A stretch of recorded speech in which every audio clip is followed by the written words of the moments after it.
Ladies and gentlemen, it's your boy back at it again. We are joined by my man Z-Bot. What's happening? Happy Friday, everybody. We can't hear you, Z-Bot. I think you're muted, buddy. Of course, I'm not. I think you're muted. It says I'm not muted. I'm going to need somebody in the chat to holla at your boy. What's the problem? Yes, sir. That's my guy Z-Bot in the house. You got Ladies and gentlemen, welcome to another edition of the Rico Report. My guy Z-Bot is here with me, Mr. Fashionista from Rochester.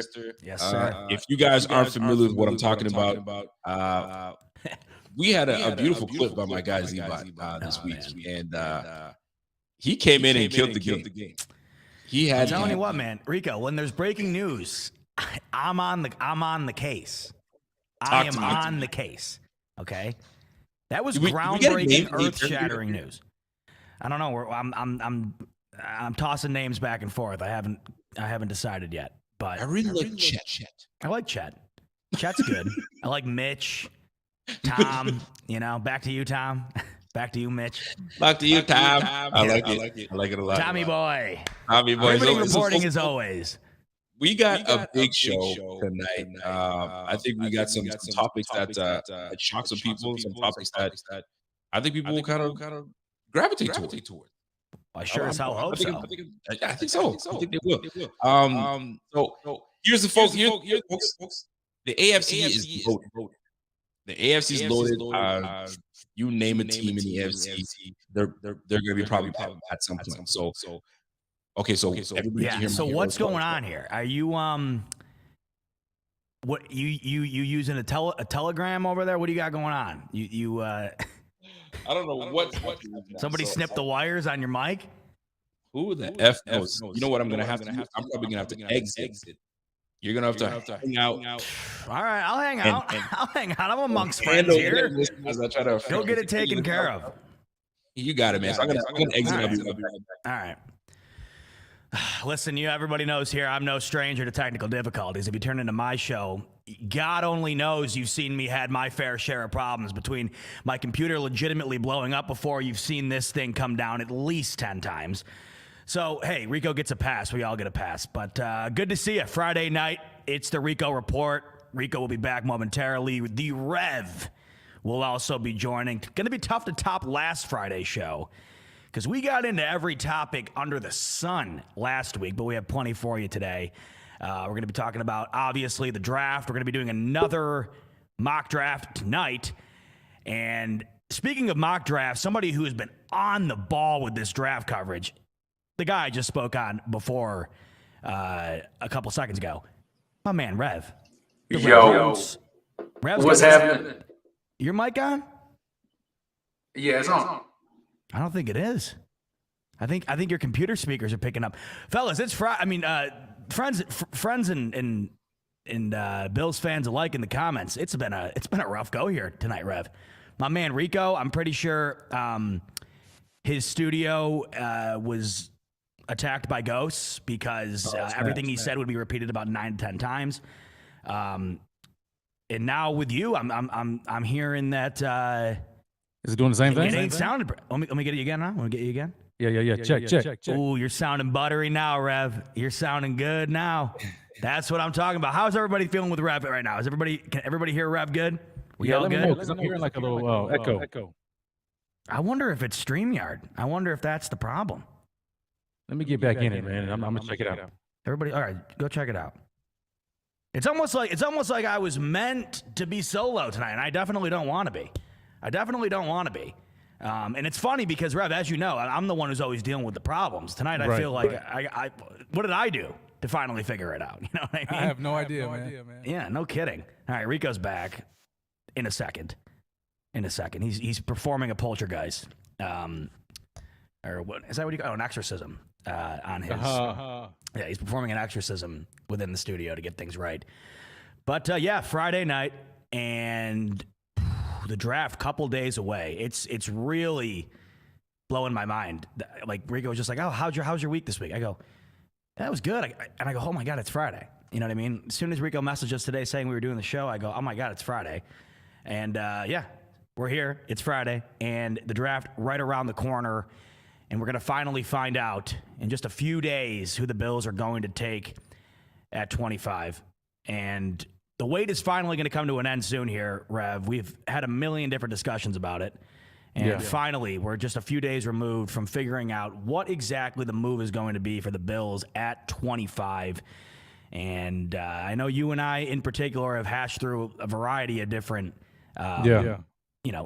outcomes per se. But before we even get into the draft talk, Rev sent me over a clip today that I was working on for him, and I thought I brought up some really great points in it.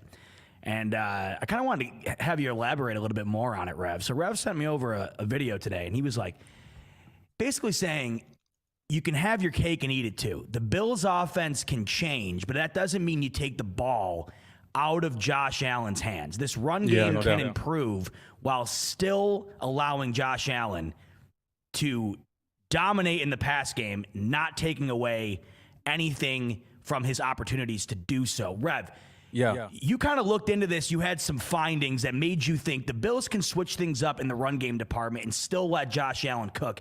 What is it that you found that you felt was like, all right, you know what, this makes sense, this works, maybe the Bills can do this?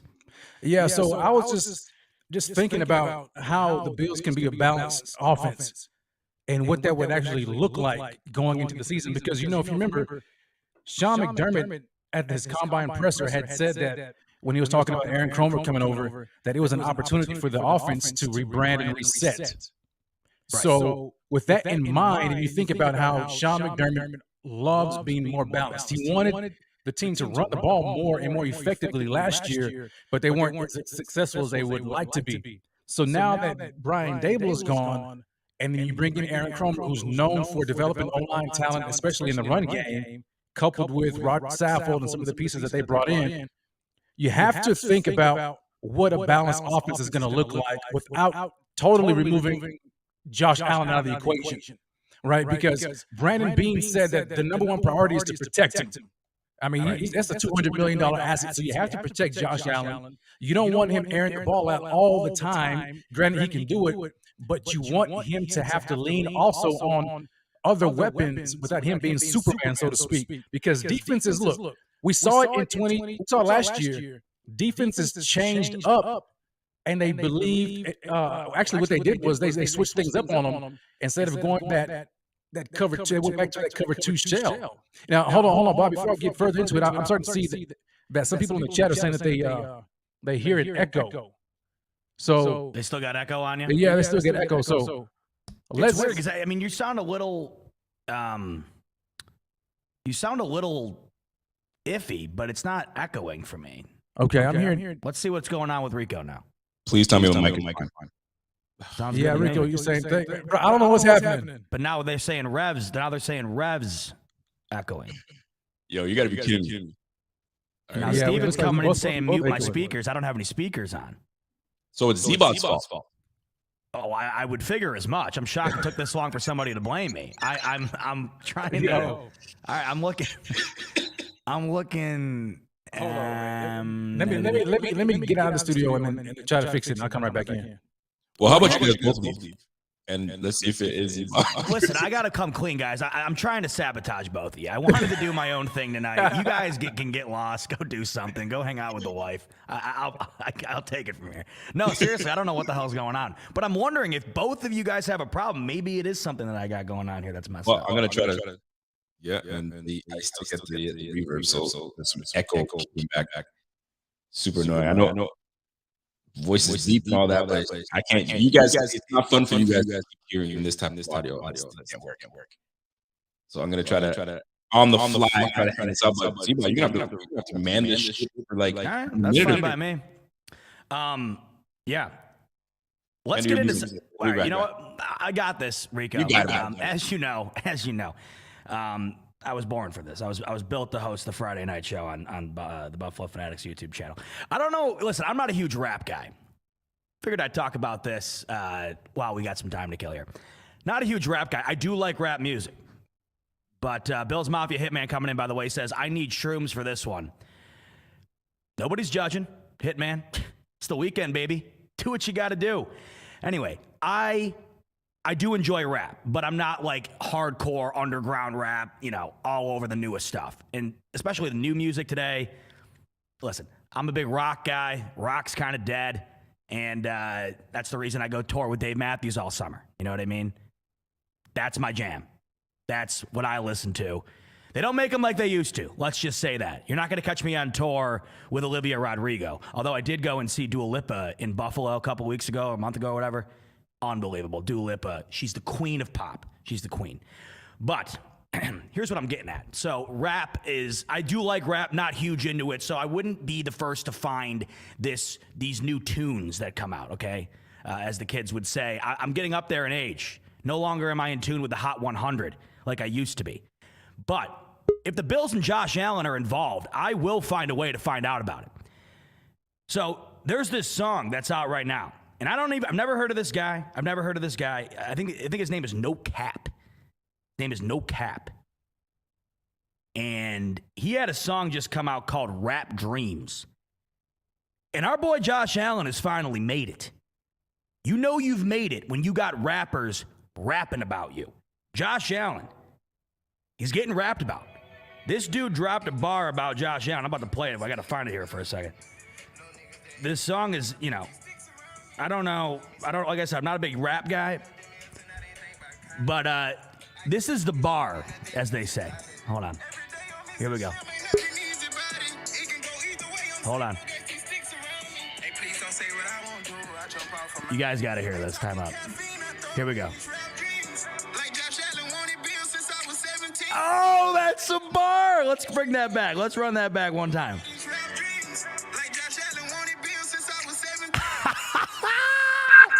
Listen, I am no rapper, and I'm no rap expert, but that is a bar, ladies and gentlemen. What my man No Cap just said. Like Josh Allen, I wanted bills since I was 17. Hey. Take a second step back and let that one breathe. You know what I'm saying, Rico? I mean, that is fire. Let me run that back one more time for you in case you missed it. Here we go. When I first heard this, I was like, hold on. Yeah, we are going downhill, Ronald. We are. We're gonna come back up. I thought, there's no better way to determine if you've made it big or not. Unless you got rappers rapping about you, Rico. Josh Allen finally gets his way into a rap song, and I thought it was awesome. I think it's great. And this is how we're going to climb back up. We're going to try something here. We're going to make Z-Bot leave. All right, I'm out. We're going to get Rev back in. We're going to see Yo. All right, let me know what happens. You get up. Fam. Let's see if are we reverbing? Yo, that's it. That's it. Mother ever problem with Z-Bot the whole time. Hold on, let me try something. Unbelievable. Of course. Yo, there's no way it can be us, man. I'm telling you. Come on, man. I was like, yo, I changed locations, but I'm like, man, come on. I'm double checking. For real, right? So, no echo. We're good. Yeah, we're good. Bobby's like, yo, it's not both y'all. It's fucking Z-Bot. Yo, get Z-Bot's ass out of here. Hey, DJ Z-Bot. My man, Steven Printup, he said, talking to Z-Bot, he said his headphones are on, but the sound is coming from his computer and going into the mic. So it could be. Yeah. You know what I'm saying? So Z-Bot thought he was the only one that's running shit. Boy, you better fix your shit. But anyway, this brand new laptop. At it again. Let's get this party started. So, Rev, what's good, fam? What's happening, baby? Man, I'm glad to be back. There's one thing that I wanted to do because last week you outdid me because you were sipping on the vino. There you go. So sometimes when I get that liquor in my system, sometimes I might turn into Rated R Rico. I'm not trying to be Rated R Rico, at all, because we had some fun topics today.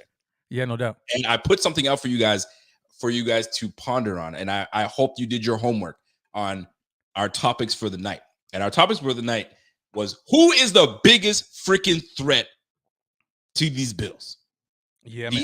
We know the AFC, and it's coming from the AFC first and foremost, because if we don't get our act together, we're done. We're done ski.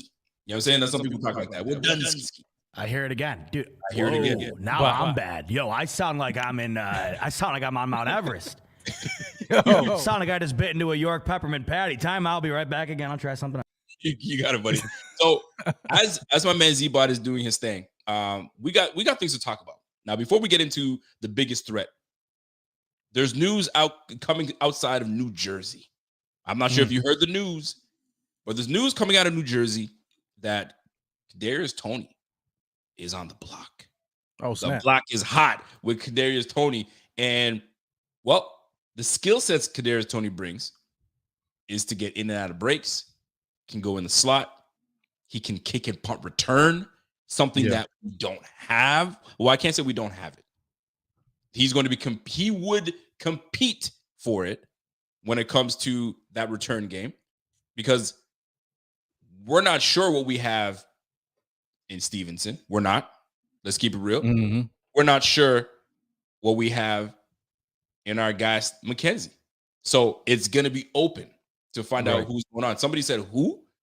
Yo, guys, if you guys don't know who Kadarius Toney is the receiver coming out of the New York Giants, right? And it's puzzling to me. They just got him, what, 2 years ago, a year ago? Something like that? I think a couple of years ago. And they're already ready to move on from him. I don't understand what's going on. Yeah, so me neither. I'm wondering that there's some character issues.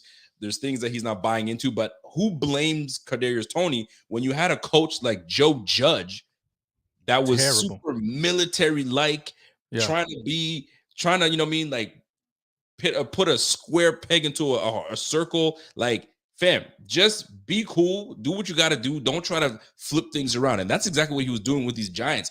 And it turns out that's what the team was, what it looked like. Trash, some garbage. So maybe this just didn't work out. So character issues, it seems to be the challenge right now. Z-Bot just has to say something to us, and then we can get back on.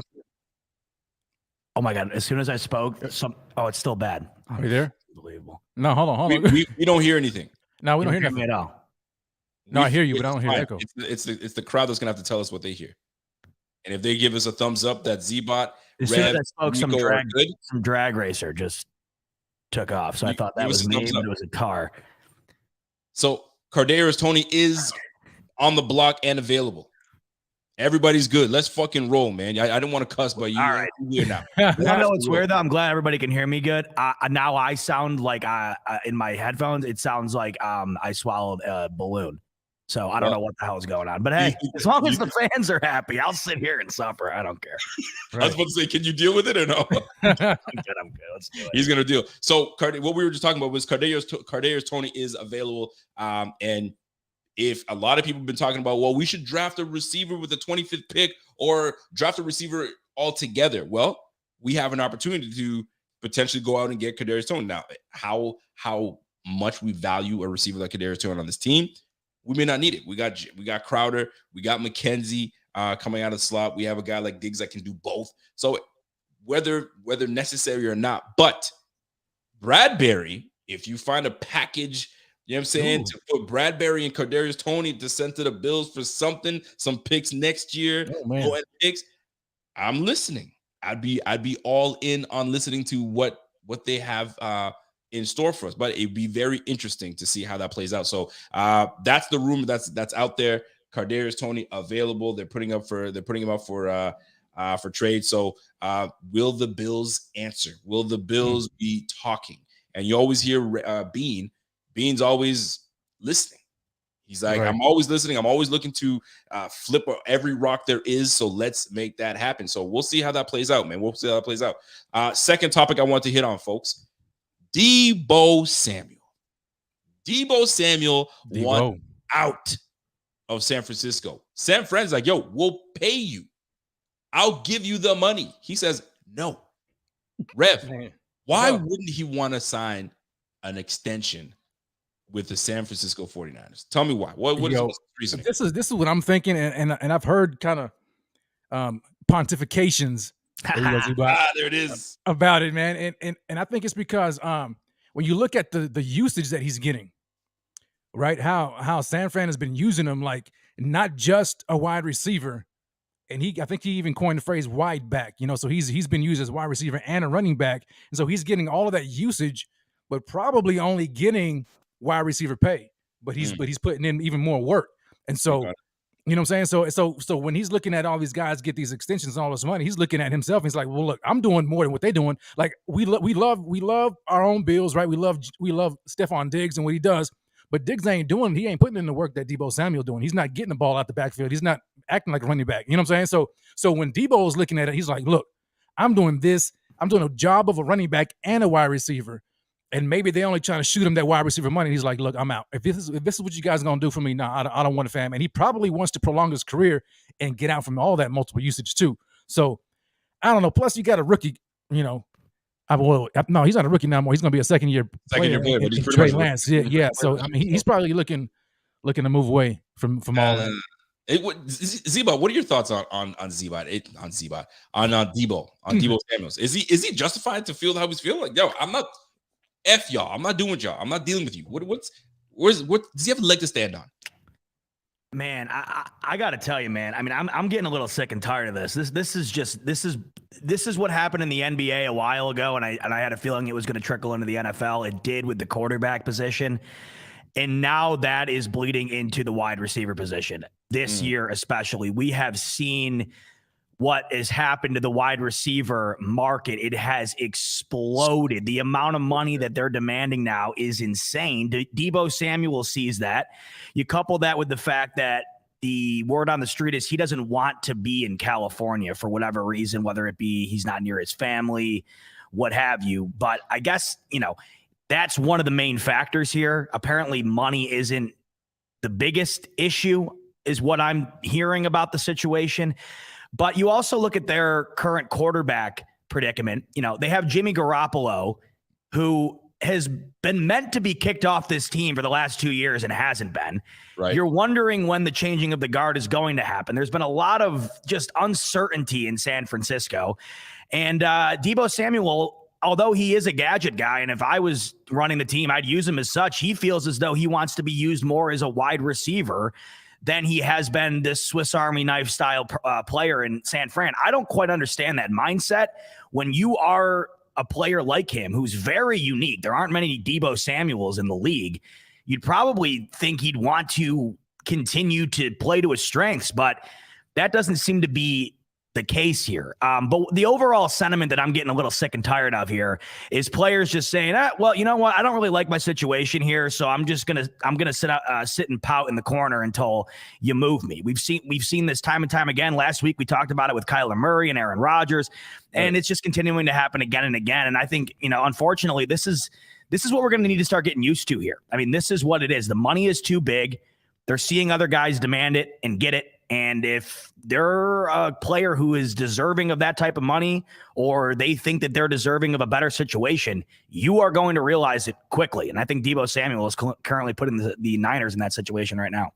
He definitely is putting himself. He's putting them in a position, and he's finding out what his market is right now as well. Maybe it's a tactic. Right? Next year, they may not even want to give me the deal. So I might as well find out what I'm worth right now when I'm at my hottest, right?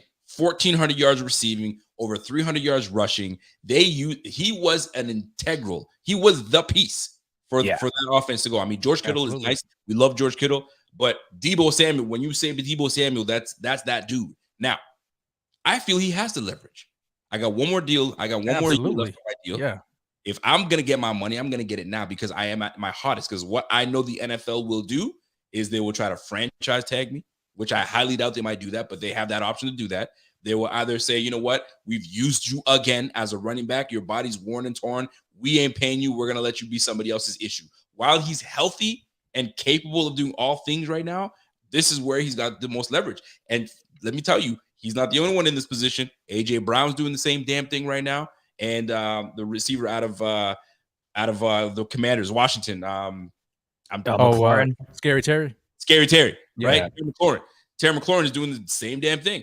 So right now, and like Z-Bot said, man, the money is being given out to everybody right now. So we want to get theirs right now, right? It's all about guaranteed money. So Deebo he's got an opportunity.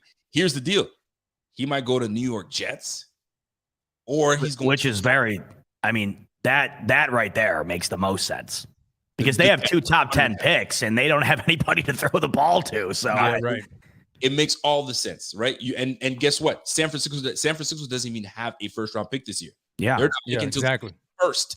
And Robert Saleh is from San Fran, and so is their OC. So it's a perfect pairing. A connection, yeah. But Jesus, sense. Man, I understand you don't want to live in Cali. You want to live in Jersey and play for the Jets. Man. Go ahead. I mean, listen, anybody that goes money to the New York Jets and the New York Giants it's a big enough market. Boys, this is a really good thought here. Jack's bringing it up, and I don't think enough people are talking about it. The Chiefs now have an unbelievable amount of draft capital after getting rid of Tyreek, and you would think, oh, well, maybe Deebo Samuel isn't in the cards for the Chiefs. Obviously, they're big spenders. We know this, but they bagged up from Miami on Tyreek. I would not rule the Chiefs out on this, and I'll tell you what. That's an upgrade, in my opinion, the way you can utilize Deebo. Really? Look, man. Yeah, for sure. And let me jump in here, Bob, because I've never even thought about that. Well, before I let Ray go, I don't want to say upgrade as far as like my feelings on Tyreek. I think he's the best receiver in the league. But for what they got, really, I do. We don't talk about that, my guy. Oh yeah. I think if I had my pick a receiver, I'm taking Tyreek every day. You're taking Tyreek over Devontae Adams. Yeah, probably. Yeah, I've thought for a while that Tyreek Hill is probably the best wide receiver in the league. Only because what you get from him, you don't get from anybody else. You think about it like this: if the Bills last year against the Chiefs in the divisional round, that play for the Chiefs to take the lead late from Tyreek, that 80-yard touchdown, that doesn't happen unless it's Tyreek and Tyreek Hill alone. That's not a touchdown. I just look at what he brings to a team, especially a team who knows how to utilize him, and Andy Reid sure as hell did. It's just different than what anybody else brings. I think Deebo also brings that too. So to clarify, I don't necessarily think it's an upgrade, but for what they got, and then being able to turn that into Deebo and then also keep other capital that you got from Tyreek, because Tyreek was due to be paid a hell of a lot of money. Upgrade might not be the right word, but it'd be a hell of a chess move for them to do what they did and then wind up with Deebo. Dude, that would be huge, because I mean, think about it. Now they're gonna have to end up paying him, here soon. But if you add him, think about it, they still have they got Juju, right? Yep. Then they got him in the offseason, and then they get MVS too. Yep. And he's a speed guy too. And he's a speed guy. So you add those 3 guys. Look, that would be extremely dangerous, man. I don't want to see Deebo in Kansas City. I may be changing my team at the end of the night. If you think about it, it does make all the sense too, because I mean, don't forget they also lost Pringle. Pringle's gone. Yeah. A speed guy for them as well. So and that's what these guys do, man. Weapons galore. You lose, and the crazy thing is, and this is where it doesn't make sense for me. So you didn't want to pay, in Z-Bot's eyes, the best receiver in the game, but you'll trade and pay for Deebo Samuels, which is not on the level of Tyreek Hill. So the Chiefs doing that move would be odd. Odd. Financially, yeah. I can see that, because he's gonna demand the money that he can't demand $30 million. So okay, and here's my question to you guys: where does Deebo Samuel fall? In what range? Is he in the 15 to 20 range? Is he in the 20 to 24 range? As far as ranking the wide receivers? In terms of the annual salary he's gonna try to get. That's a good question. Yeah, that is a good question. Because I was talking to my brother about it, and we were looking at everybody that's worth a damn in the NFL and what money they get, right? Our own guy, Stephon Diggs, is at 24 mil when it's all said and done, right? Extension and everything, 24 mil. Is he on Stephon Diggs' level? Well, I could tell you what Spot Track has him. Spot Track has him 5th, right below Diggs at 22.4 mil. Well, there you go. So there you go. He's got him at 22 mil. I thought he was going to be between 19 and 20, 19 to 20, 21, give or take in that range. So if they got him around 22 mil, then it's what it is. But we better pray he doesn't go to the Chiefs because the Chiefs I hope not. Thorn in our side, and you put a Deebo Samuel that's been a problematic person on that squad. I mean, we got to deal with him, and we got to deal with freaking Tyreek Hill twice a year.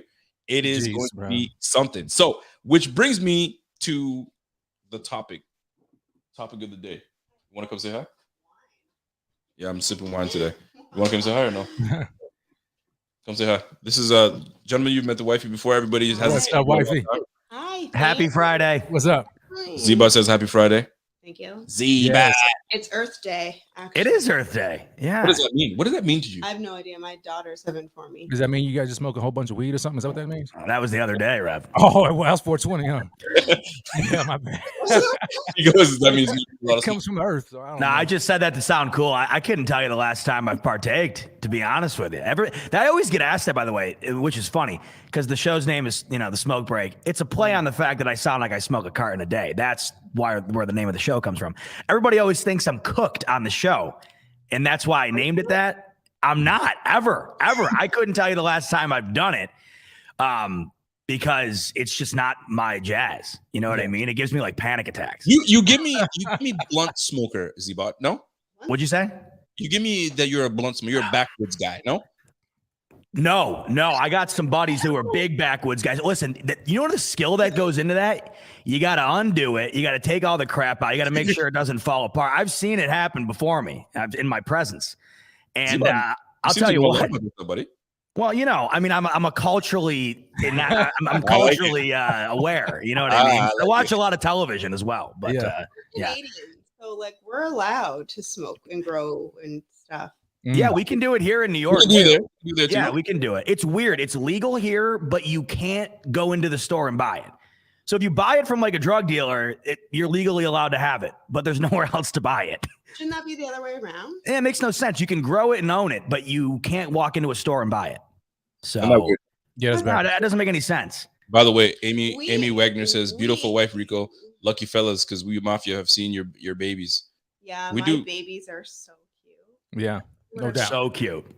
I love them. By the way, Bobby's claiming that yeah, I'm seeing a lot of people in here going with the bong. Yeah, I mean that. But no, and everybody thinks I look baked too. See, I kind of got these red puffy cheeks, kind of closes the eyes a little bit. You pair that with the voice, and I understand people's assumptions. I do. I get it. It's the black lips that give it away for brothers. The smoking? Yeah. BC back, before Christ, I was a big blunt smoker, man. Oh yeah? Yeah, no yeah. kidding. Oh yeah, bro. I was on the fat ones, dog. It's what? Medicinal. I don't think Bob was using for medicinal purposes, nor was that. I definitely was more for recreational purposes. I definitely wasn't. No. You know what though? Is for medicinal purposes. I bet you do.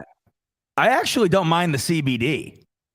I don't like it. See, this is where you guys are. I know nothing. I haven't even. Yeah.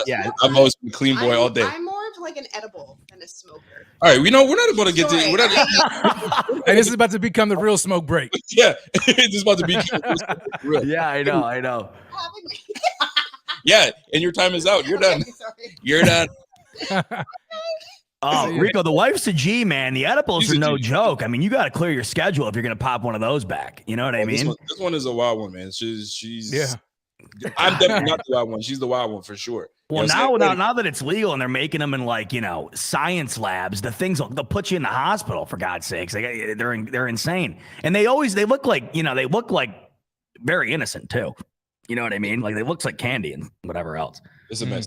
This one will call me. I'll be I'll be doing an overnight shift. And she'll call me and I get a weird message. I'm like, yo, something's up. And I call her and she's all acting weird. I'm like, yo, you didn't just pop a damn. I'm like, girl, listen, we better than this. All right, go to bed. Get your ass to bed and stop this nonsense. But anyway, back to our regular scheduled program. We took what was it again? We took a little smoke break. Yeah, we're talking about Deebo. Yeah, we did take a smoke break. We took a smoke break. We back at it again. So Deebo, anyways, Deebo going to the Chiefs is going to be problematic. If he goes to the Chiefs, it's a problem. If he goes to the Jets, it's still a problem because they're going to find ways to get the ball in his hand. They have a decent quarterback with Wilson over there, so it's going to be an interesting year for the Elijah Moore.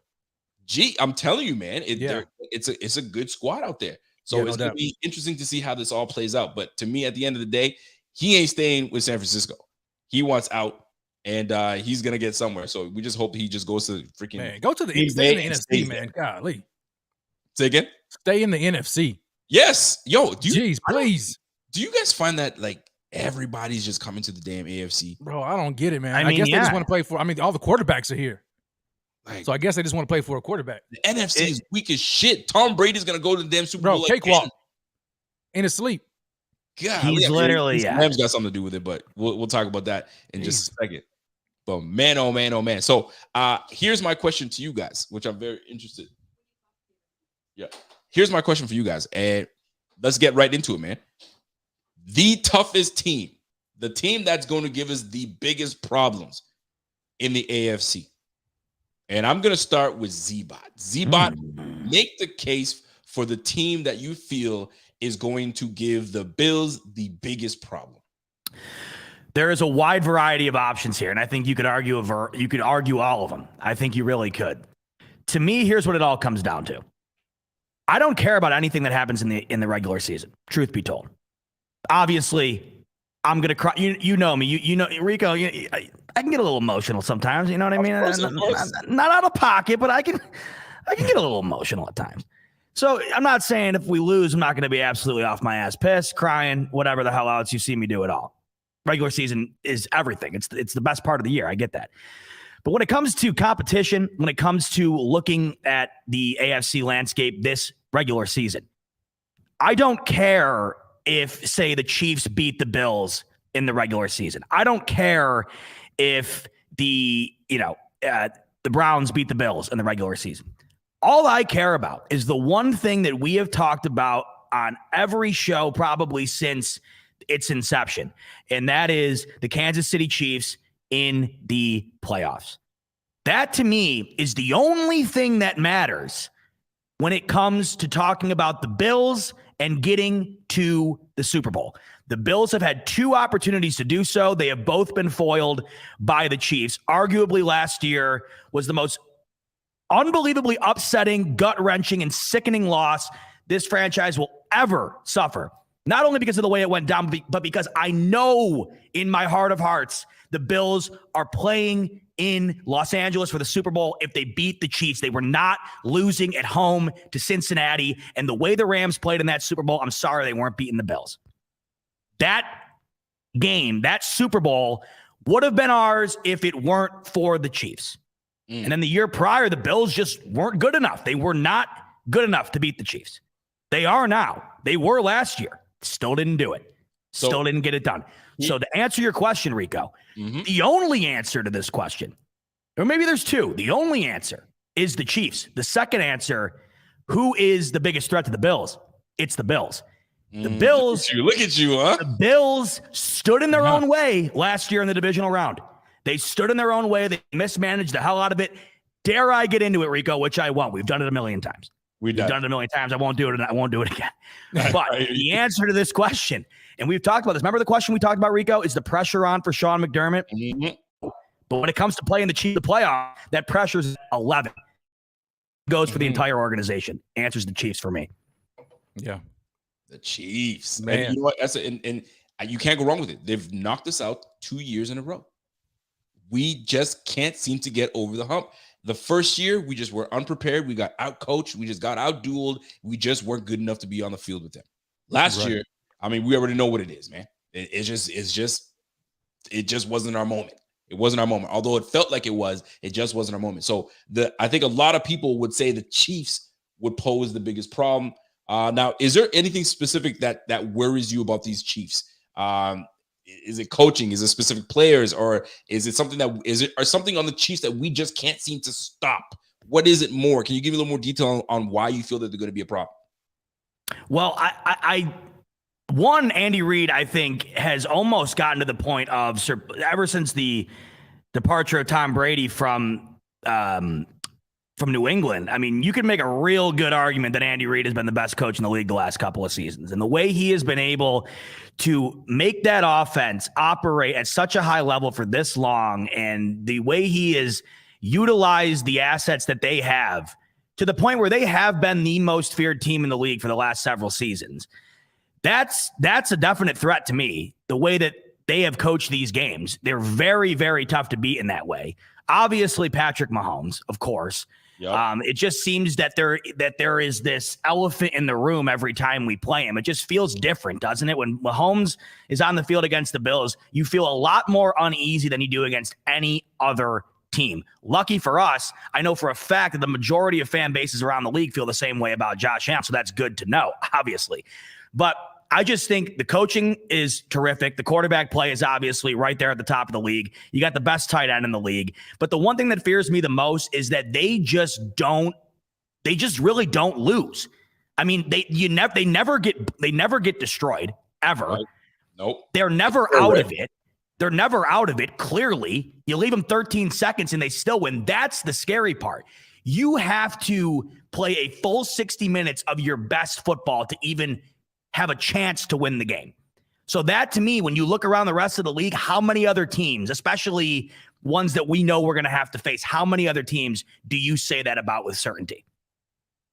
That you couldn't have said it any better. And Chiefs are always going to be a thorn in our side until we beat up the bully. Until we take the bully down, until we smack that bully in the mouth, there will forever be a problem for us. So Chiefs is a great answer. You can't go wrong with the Chiefs. So Rev, you can't pick the Chiefs. You got to go with somebody else. So who do you feel is the challenge for us? That's going to give us the biggest issue this year. Who do you got? Okay. So I love what Bot said about the Chiefs, because at the end of the day, I mean, you're right, Bot. It comes down to the playoffs. Who are you playing in the playoffs? And we know what happened against the Chiefs. We haven't been able to get it done. But you know what kind of gives me some relief for now is the fact that Tyreek Hill is not with the Chiefs no longer. We don't know. I mean, he was the X factor in that game. They currently don't have anybody on that roster who can do what Tyreek Hill has done.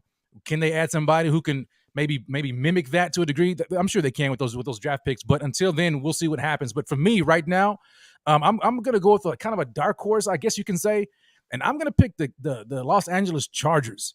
Talk about it. Now, last year, or was it last year, or maybe been the year before last, there was a lot of mafia talking about, if the Chargers get in the playoffs, man, we don't really want to talk about them guys right there. We don't want to play them because Justin Herbert is a dog.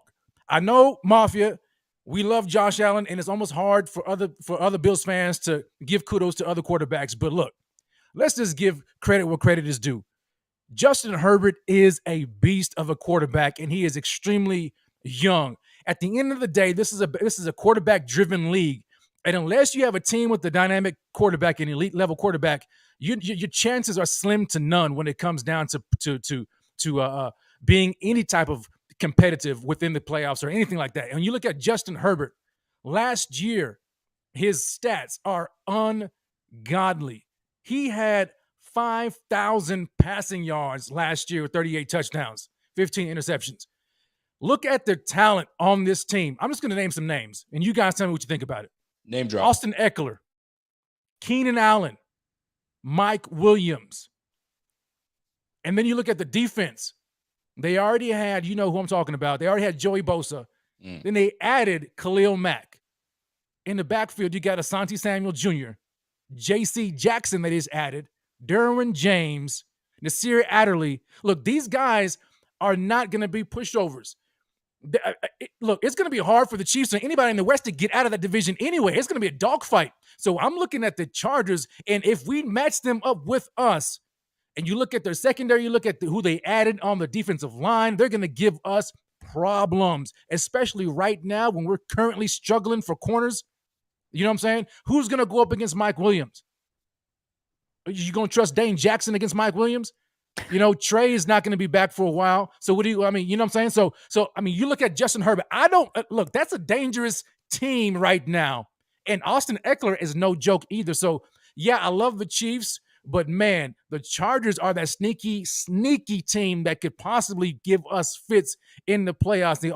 My only reservation would be coaching on their end, because their coach is young and he kind of tends to make certain blunders at the wrong times of the games. So we'll see what happens, but just talent for talent, man, it's hard for me to find any other team that doesn't have as much talent as the Los Angeles Chargers.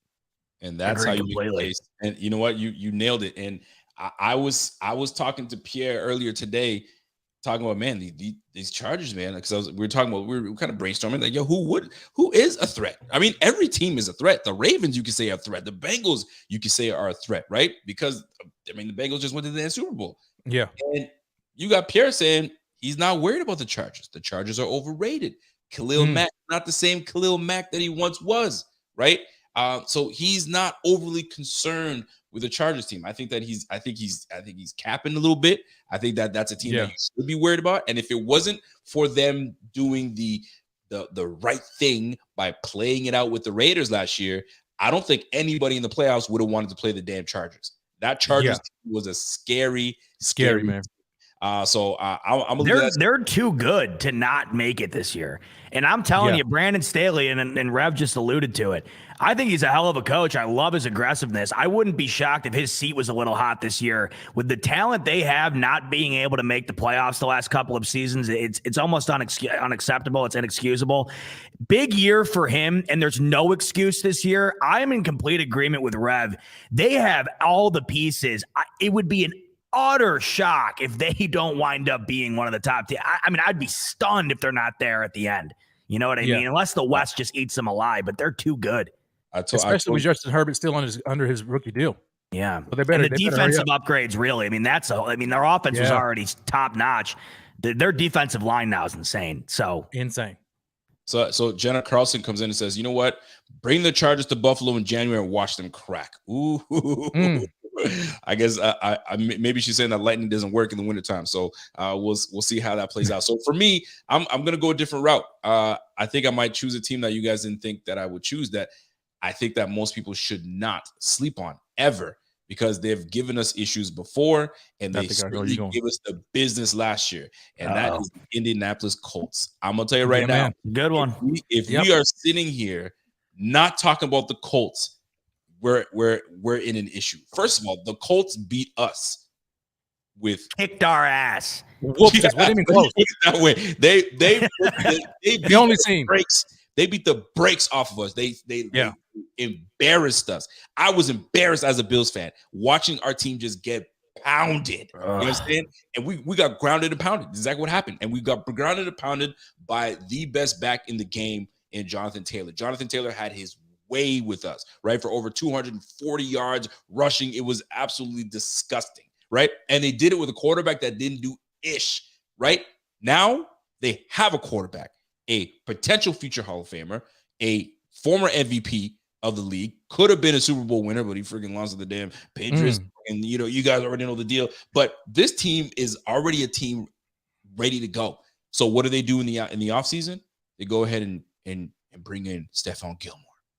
So Stephon Gilmore is now going to be holding it down for this squad, right? Let me just go through the laundry list of things that they've done. So they bring in Matt Ryan as their quarterback. They bring in Gus Bradley as a defensive coordinator. So you know that they're going to keep up that defensive trend. I'm looking at Jack Doyle, retired on that list, so he's gone, right? Mo Alley Cox comes back on a 3-year deal. Mo Alley Cox is a big time player, right? They signed Zaire Franklin.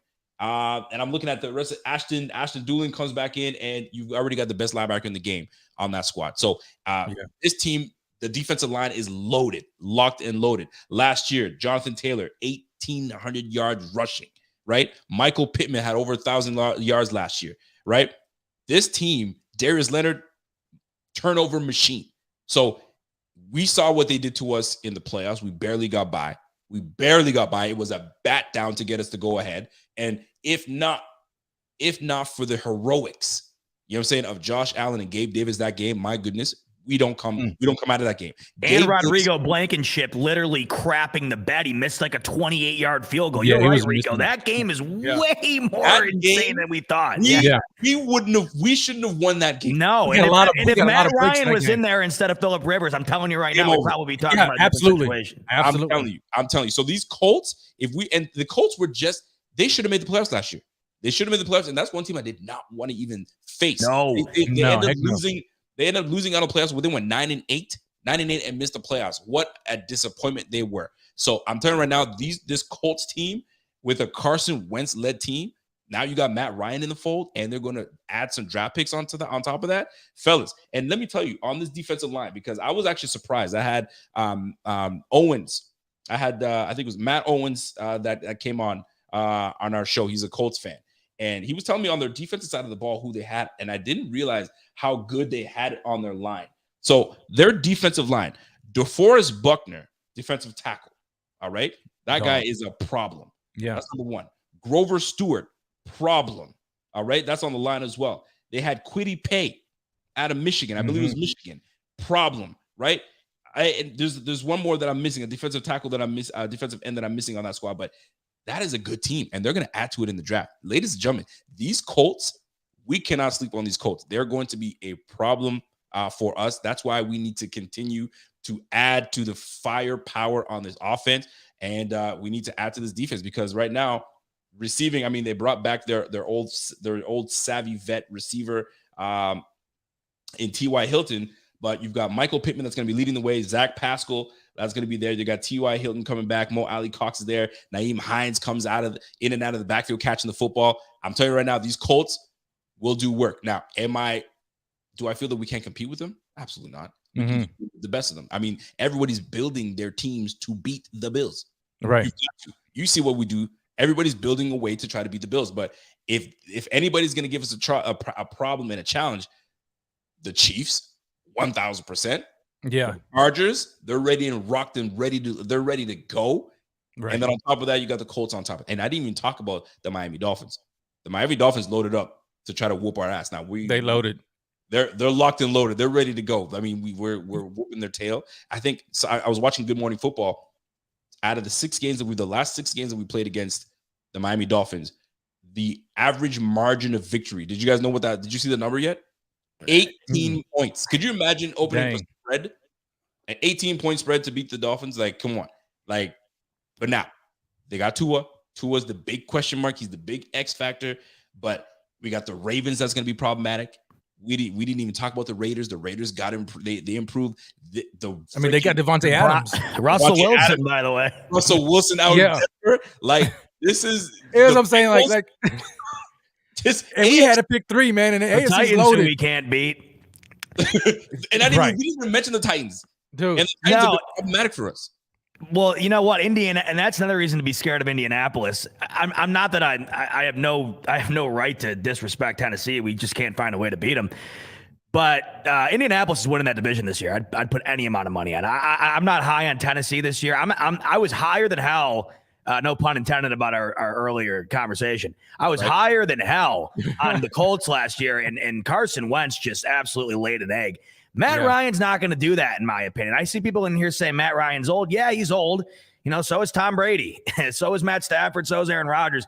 Matt Ryan hasn't been in a particularly great situation really ever since that Super Bowl loss. This is the best situation he's been in a long time.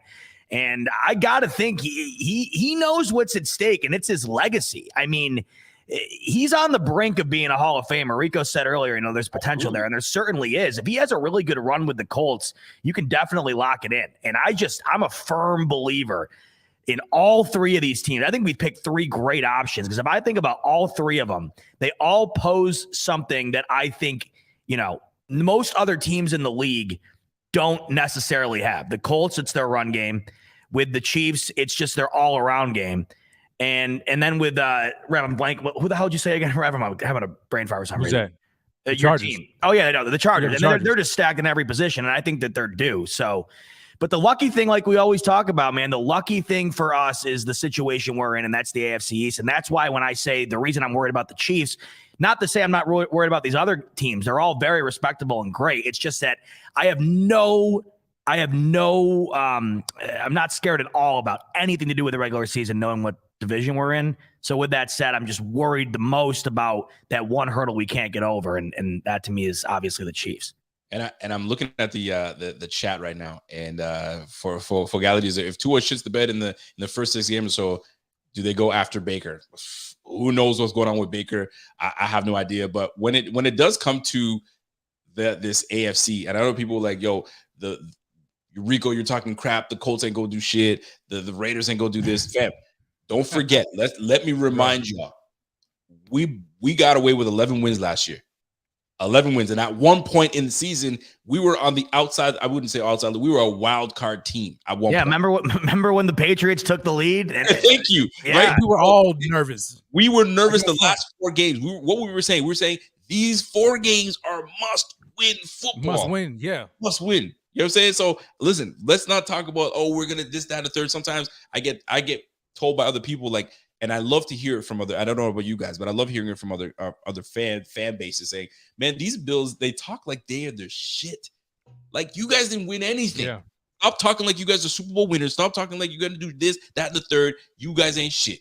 And sometimes I need to hear that, because when we do come and wax that ass, I get ready to get prepared, get that mic prepared so I can talk my shit. But we're gonna wait for that time to come. But very, very good pieces. I mean, the Chiefs are going to be problems. The Colts are going to be problems. The freaking Chargers are going to be a problem. Denver, the whole conference is a damn problem.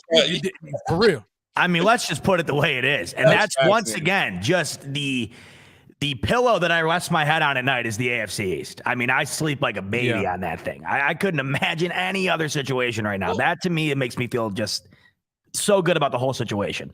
Here's my question though: Are we comfortable to say that we can sleep and catch Z's and we're good to go? Are we that confident that we got this AFC East like wrapped up? Yes. Well, you can't catch Z's because then the Jacksonville game happens. But I'd put my life on it. Yeah, 100%. Oh, shit. Yeah, I'm put my life on that shit. I would. Look, yeah, because I think again, it goes down to the quarterbacks. Like, who is your quarterback? And so when I look at the East, I mean, it's Josh Allen and a huge gulf. And granted, the other teams are adding weapons and they can be competitive, but as the season approaches and it goes on and on, I put more of my trust in Josh Allen and the Bills up against whoever else we're playing in the East. That's not to say that they're trash or they're not going to be any good. I'm just more confident about our chances to win the East. Now you put us in another division, and then we may have another conversation. Well, Rev, you're a hell of a guy, but I'll be the first to say it. The Patriots are trash. They are trash. They've done nothing to improve. I've said this 100 times. I will die on this sword live on camera and take all the heat from Master at Work and all the other riders of the Patriots fan base if this comes to fruition. There is no way in hell they make the playoffs last year. And if they do, I will eat every last word. I'll do whatever. I don't care. Let me get you to repeat that. Repeat that right now. I will die on this sword. And I don't care what anybody has to say to me about it. Disagreement, whatever. My mind's made up. The New England Patriots are not making the playoffs in the 2022-2023 season. You can clip this, save it. There's your bait for me when it inevitably happens. But I'm telling you, man, if they pull it off, what does that say? Because Rev and I, on one of the shows, we went through trying to figure out the 7 teams to make the playoffs. And when we did, there was at least 2 really good teams. Who did you guys have? We basically had to flip a coin on like 3 teams. And I'll tell you what, we didn't even spit on the Patriots when it came to that conversation. Because when you look at it, the only way New England makes the playoffs is if a top gun team implodes. And that's just how, and there probably have to be 2. I'll also bet the house on the fact that there's going to be a double-digit team in the AFC who misses the playoffs, guaranteed.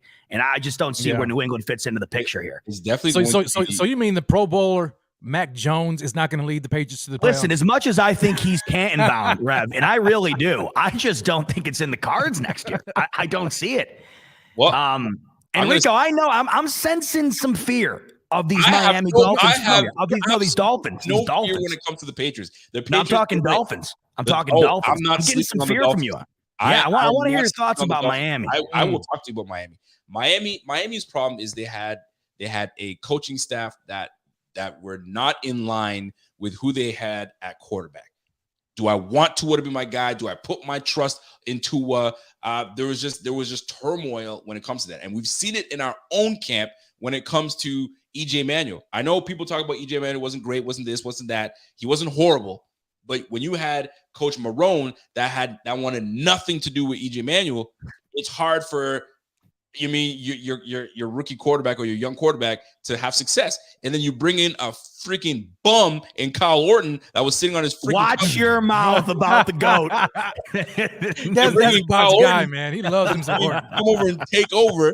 I still feel some type of way about it. Now, the Dolphins have improved, right? Listen to me when I tell you, man. Waddle, problem. Tyreek Hill, we've already seen how much of a problem he can be. Problem. They got Mostert. That's going to be running the rock. They've improved that O-line. They got Mike Gesicki, right? This team is a solid team. And I didn't even talk about the defensive side of the ball. They got Phillips, the young dude. They got Wilkins, Christian Wilkins. That's on the defensive side of the ball. Kevin will be proud of me right now that I'm bigging up his Dolphins. And then they got Xavier Howard that signed him back. And they got a young Canadian, Javon Howard. Is it Haven or Howard? I can't remember the safety. Now it all makes sense. Mm-hmm. You feel me? So this team is a legitimate team. We can't sit here and sleep on it. And let me tell you, when you've gone 0-6 against the Bills, there's no way you're trying to go back and lose another one. How hard did the Bills play against the Patriots every single time? Even though we got our asses whooped, we put our all to beat Tom Brady and the Patriots. You don't think the Dolphins? And guess what? We never won, and neither will they. Well, they did have Tom Brady. And we have Josh Allen. So it's gonna be fun. It'll definitely be fun. But I'm just not sleeping on the Dolphins. I'm not sitting here going, we're gonna wax the AFC, and it's gonna be easy. And well, not only is Bot confident against the Dolphins, but John Marlowe is confident against them too. As he says, the Dolphins upgraded the most, but they ain't the beast of the East, baby. Go Bills, John. My man. He's right about that. He's right. I mean, you got to give credit where credit's due, and you're 100% accurate, Rico. I mean, all those names you listed off. But, I mean, this is just beating a dead horse at this point. You can have it's basically like, if you're a drug dealer, back to the drugs. If you're a drug dealer and you're making millions of dollars, right? Yeah, you're rich, right? But if you don't have a way to clean that money, you're not going to be able to spend it. The Dolphins are loaded, but they don't have a way to spend it because the only way they can spend it is if they got a guy dealing the ball to these players. And I'm sorry, Tua ain't it until I see it. And I will eat crow if I see Tua go out and outplay Josh Allen in the game. That would be like pigs flying. That I cannot see happening. I cannot see Tua out-dueling Josh Allen. Josh Allen is on a whole nother level when it comes to Tua. But I feel that the Dolphins will be definitely competitive. They're definitely going to be competitive, and they're going to be coming after us. And listen, man, if we play like we played against the freaking Steelers first week of the season, and they make us face the Dolphins first week of the season, it's possible they can steal a win. Of course they can. Now that's 100% accurate. That's the biggest fear here. Like back to the earlier question, like what's standing in our way? That right there. Like is think about the difference in the season last year, Rico. If you just win that Steelers game and the Jags game, we're talking a whole different year at the end. Yeah, we're the number one seed. Number one seed indeed. Josh Martin comes in with a super chat and says, hey, don't forget about the Browns. Well, every time I mention the Browns, everybody wants to talk about, aren't you the guy that said that you take Mr. Who says that about you? No way. No one says that. But the Browns are going to be problematic with Deshaun Watson.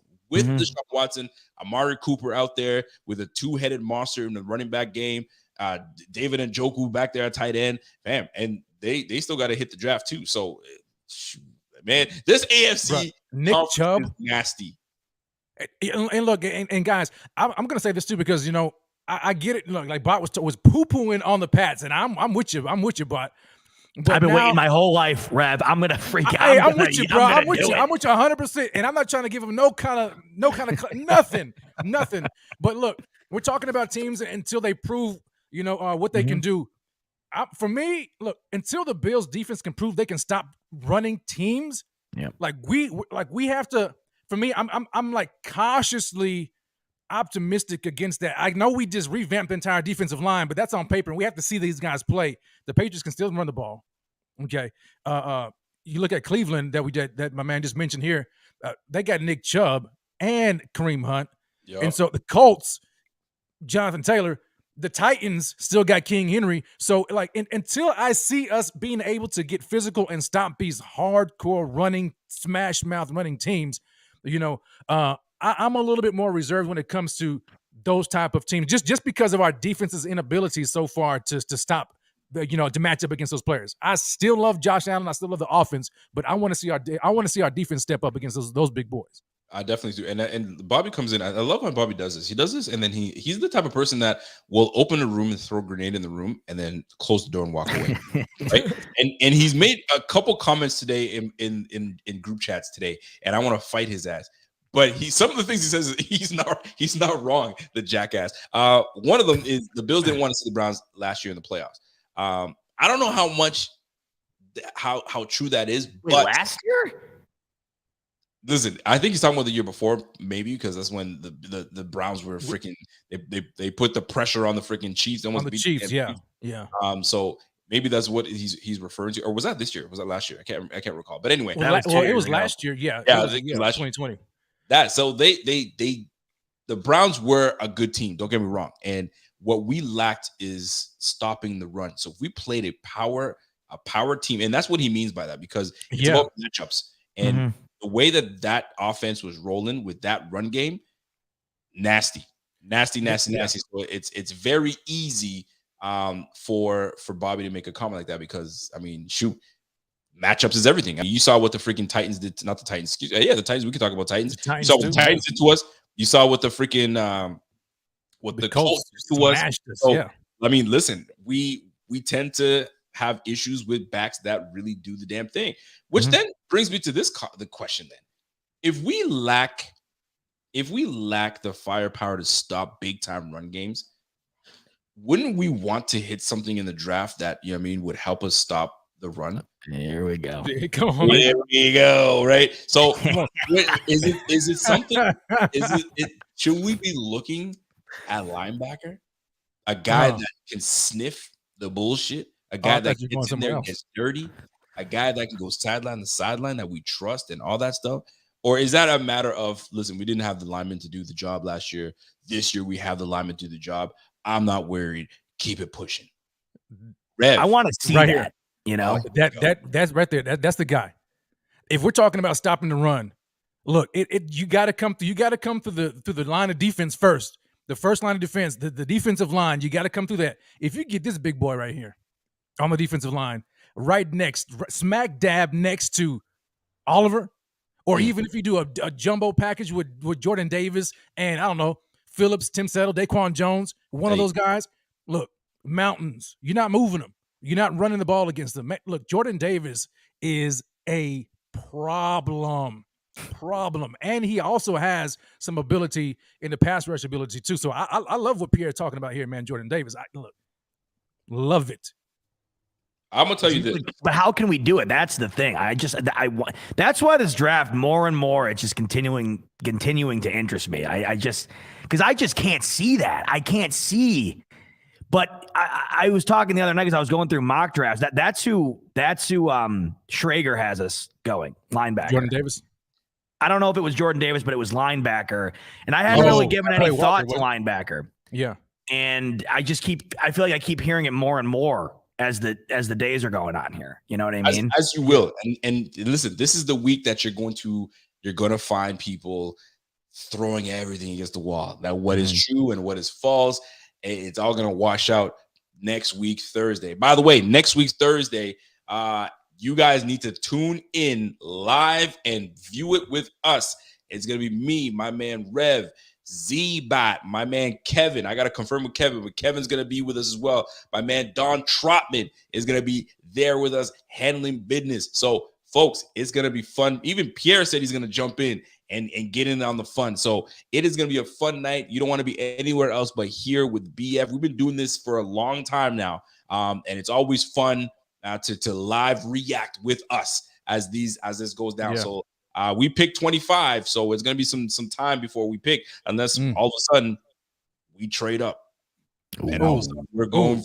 Wait a minute. Hey, I'm glad you said something about that. I'm saying. Glad you said something because I clipped this. And I don't know. Let me see if we can play it. I'm gonna try to play this, okay? Because I don't think people may have caught this a couple of days ago. Sean McDermott, okay, had a press conference and he was talking. I'm gonna see if he can play it. I'm gonna see if you guys can hear this because he said something crazy. Ideally, you can have a good season, and then actually talk to him about, getting a little bit earlier in that waiting would be great. And maybe 2 spots would be great. Wait. So, look, let me go back. Listen to that.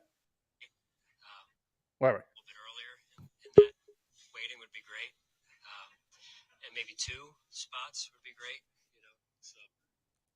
Did y'all hear that? Did he just show his hand? What the hell was that?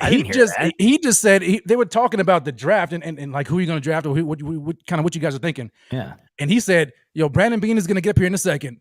Okay. But maybe you guys can convince him because they're talking about him having to wait until 25. And he's like, man, that's a long wait. I'm going to be out here eating some candy or whatever until that comes. But maybe you can convince Brandon Beane to shorten that gap up, right? To maybe, move up and go earlier. So that way the wait time is not as long. And then he said, and maybe 2. So he was like insinuating his desire to not only want to trade up, but to have 2 first-round picks. Now I could have heard it wrong, I heard that. You guys go back. I hear some people say that they couldn't hear anything, but go back to it's on the Buffalo Bills website, and I'm gonna clip it and I'm gonna give it to you guys, and maybe we can put it on. I'm gonna see if I can try to get. Yeah, we can post. Ronald's got a great point here, though. By the way, this is the time of the year where everything is a lie. Everything is a lie. No doubt. Smoke season, baby. Yeah. What minute mark was that at, Rev? Oh shoot, man! I don't even know, bro. I just clipped it. Yeah, I screenshotted it. All is good. So now we get into this, and I had another question for you guys, but we're gonna get into that. But prospects, the draft is coming around, and prospects are all over the place, and we decided to get in here and put some prospects out, and I want to know how everybody feels about these prospects. So. Every year, Bobby, and Pierre, we have a founder's mock and we jump in, but we did it different this year. We just talked about the 5 biggest prospects that we feel this team needs. So Bobby, he thinks he's the draft guru, and I think I trust him. He talks a lot of shit, but he's been right a lot.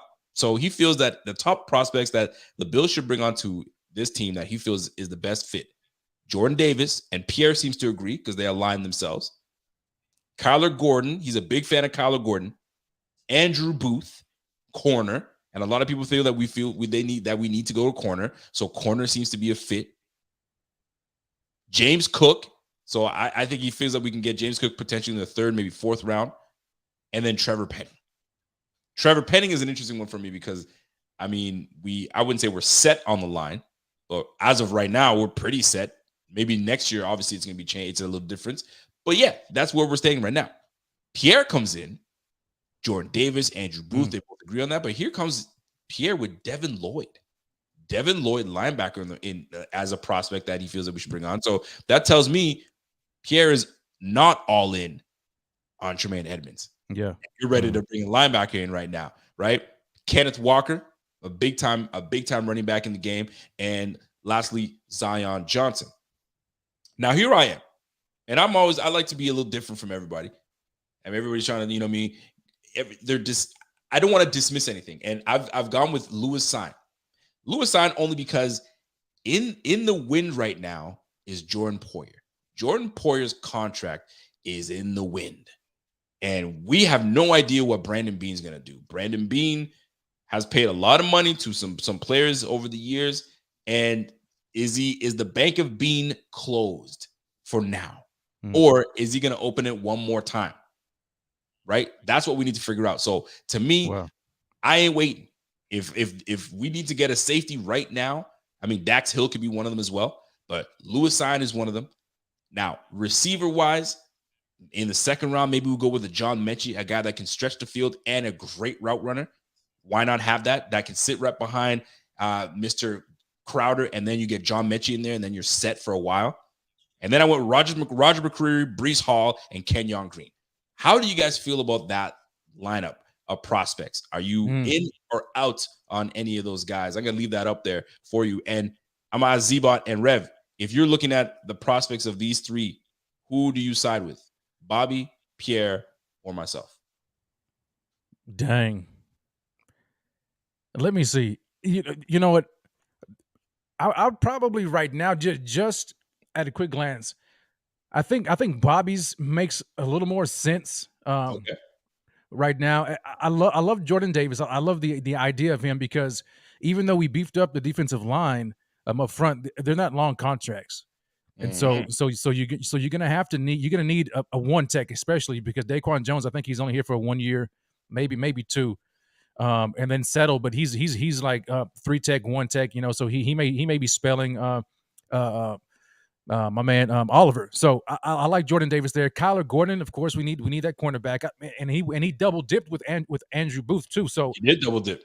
Either one of those guys, man, would add an incredible amount of talent to the secondary. James Cook, I'm coming around to James Cook a lot more just because, looking at his skill set, he's a receiving back. So when you hear James Cook, don't think Dalvin Cook because he's not his brother Dalvin. He's a receiving back. He's definitely not.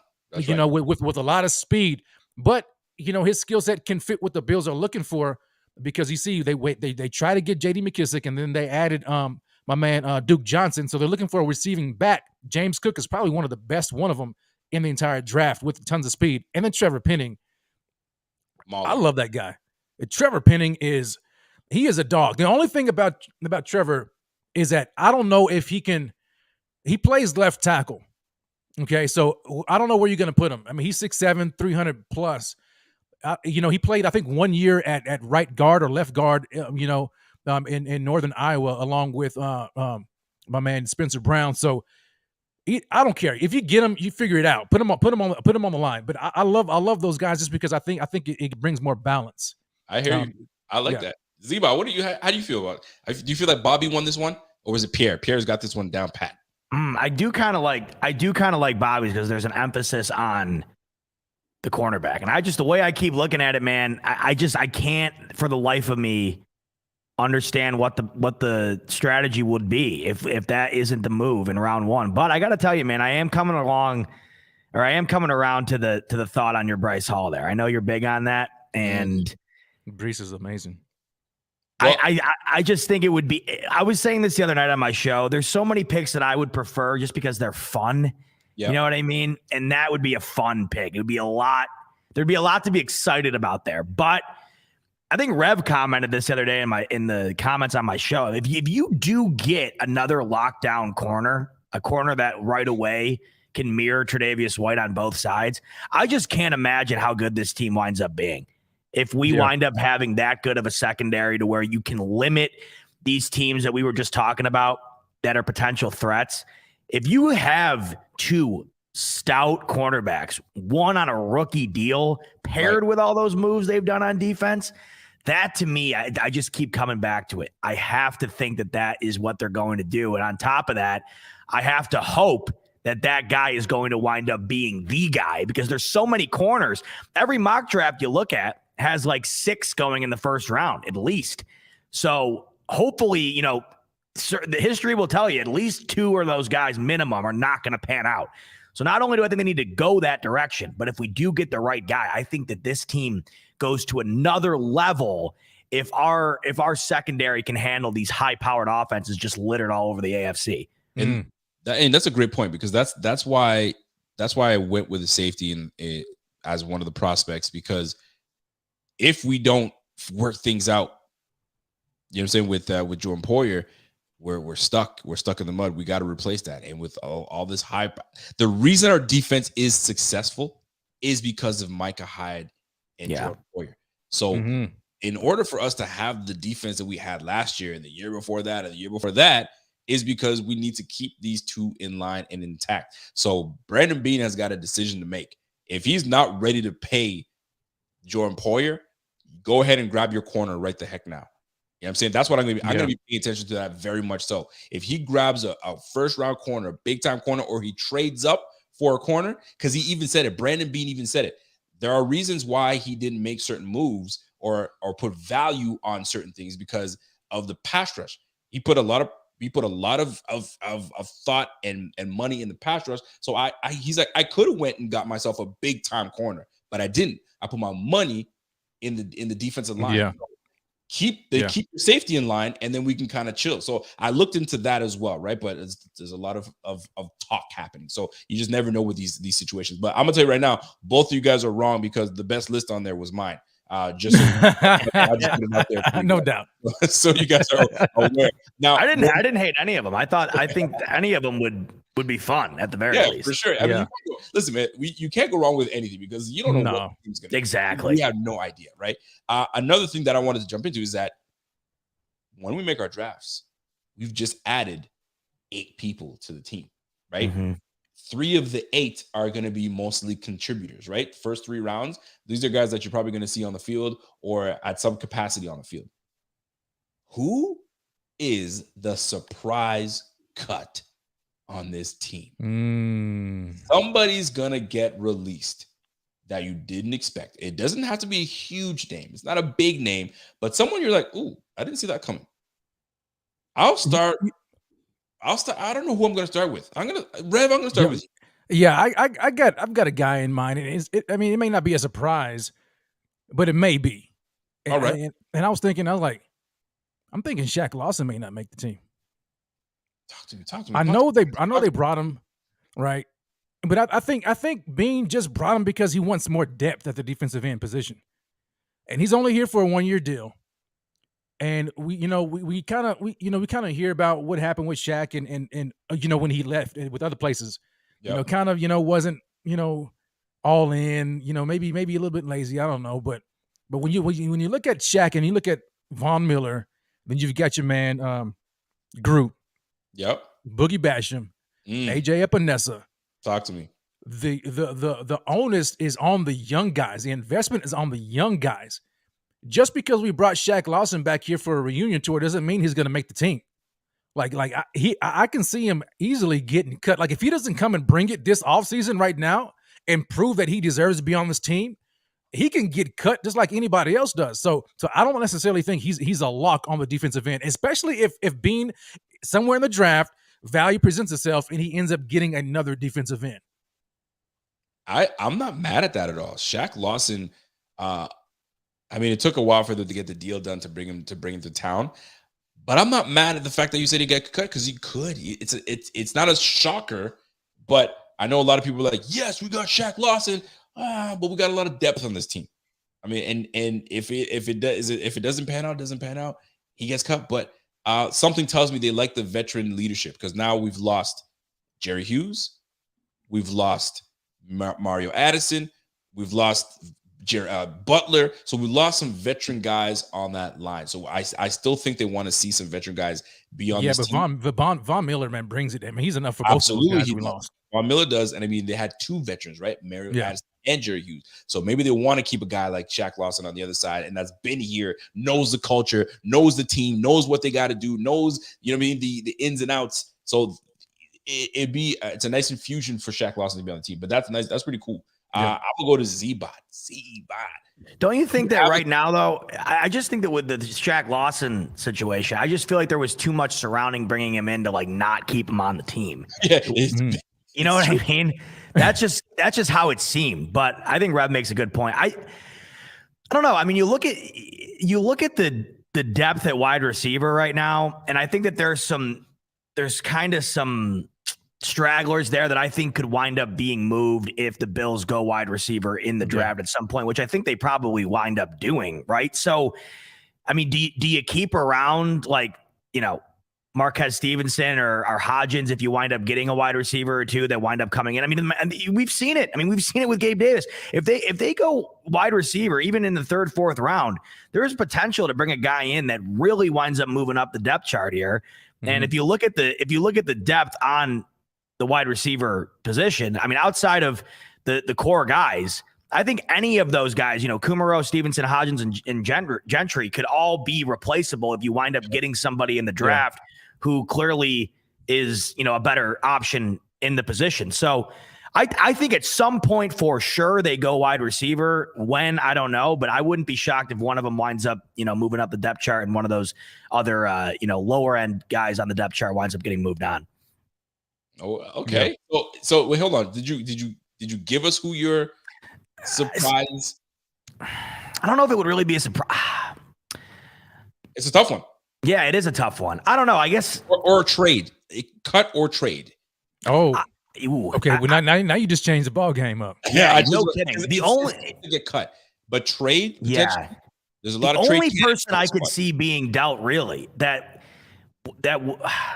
Tremaine Edmonds is the only guy to me that seems like there would be a move with potential. If you look at this roster, really take a look at it. Yep. How many of these guys are pieces you're willing to maneuver? Nothing really pops off. The only reason that Tremaine Edmonds pops off to me, and the only reason that it would make sense is if this linebacker conversation continues to heat up. Maybe there's somebody out there that they really have their eyes set on that they want to go after for that position. And in order to do so, they move on from Tremaine Edmonds to pull it off. Right. But I look at this roster and a trade would shock me outside of anybody but him, truth be told. I don't know how you guys feel. I mean, could you see anybody else being traded? Yeah, I can see Jordan Poyer being traded. You could. I definitely could. I'm just looking at value. Right? Yeah, like what players do you have on the team that's valuable, that you could be willing to part with? I mean, Tremaine Edmonds right now is probably the most valuable player outside of course, Josh Allen and Stephon Diggs. We're not touching those guys, but yeah, Tremaine could bring you the most value. But Jordan Poyer, especially now with his contract posturing, maybe you can trade him, for I don't know what kind of pick you would be getting, and then we can go back into the draft and add another safety. So yeah, I wouldn't be surprised, but to see Poyer traded either. Yeah, that makes sense. The more I think about it, the more I don't know if the checkbook's being opened up for Poyer. As he gets up there in age at that position, I don't know. And right now, we want to hear from the chat as well, who you feel could be cut or traded, or a surprise cut or trade. So for me, I'm sitting here looking at this whole team, this whole landscape of the team. I'm looking at the quarterback position. I'm looking at the receiver position. I'm looking at the running backs, and I'm looking at Zach Moss, and I'm like, okay, I see Zach. I said, okay, I don't know if they're going to give him another chance. Cromer's coming back, and maybe Cromer can kind of get something out of him. We'll see how it goes out, right? So I'm like, hey, let me go to the defensive side of the ball. I'm looking at how stacked we are on the defensive line. Then I said, Jordan Phillips. I'm looking at him, and I'm like, okay, I like that they brought him back. I like his tenacity. I love that he loves the city and all that good stuff. But like, he ain't no lock to me personally.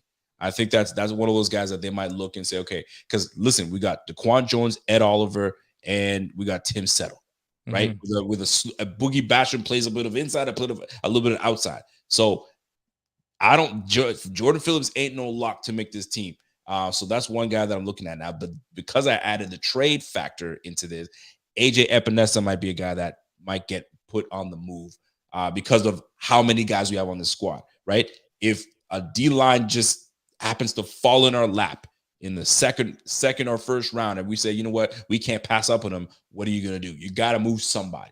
And if you're going to move somebody, that would be the guy for me. That would be AJ Epinesa. But for someone that's going to be cut or released, I'm looking at Jordan Phillips only because we have so many guys on the squad. And if a younger guy comes up and is available, shoot, you can't move away from it. You gotta jump on it. You gotta take it. So in that, Rico, just to kind of piggyback on it. I mean, Jordan Phillips, man, when he was here, I mean, it was a contract year, but he had 9.5 sacks. He did that year. So yeah. And you said I agree. What was it? It was a contract year. Yeah, but he didn't do nowhere near that once he went to Arizona. No, he did not. And guess who else was very successful in his contract year that you mentioned that could get cut? Yeah, Shaq Lawson. Shaq Lawson had 6.5 sacks or something like that. No doubt. Contract year. I'm just putting it out there, right? Terrence Bland comes in and says McKenzie is a surprise cut. McKenzie being a surprise cut. Now, the contract would say, yeah, they can get rid of him, but I think they consciously made an effort to bring him back onto the squad. But like you said, it's a surprise cut. Like we didn't say it was a definite cut. It's going to happen. Right. It would shock us, right? A lot of people have to think of that. What would surprise us? Say, holy crap, I didn't see that coming. Mr. Diggs comes in and says, yo, in my opinion, I've noticed the process has no room for friendship. Listen, the process never has any room for friendship. Right? The process is really trust my business model. Trust my business model. Trust Bean, yeah. Yeah, no doubt. Trust my business model. And my business model was to freaking get rid of all the dead cap that we had. I had no choice, right? I came into a situation that was great for me. I got to move on from a few players. Sammy Watkins, Ronald Darby being one of them. He made some moves, right? Trust my business model. All right. Now I'm going to start getting big time receivers, guys with big reach, right? Benjamin comes in. I'm going to help my rookie quarterback with guys that have Andre Holmes is one of the guys. Andre Holmes, Kelvin Benjamin, long reach, contested catch guys, because my quarterback wasn't accurate. So if I don't have an accurate quarterback, at least if I get big catch radius guys, that'll work out. That didn't work out. So what was his business model?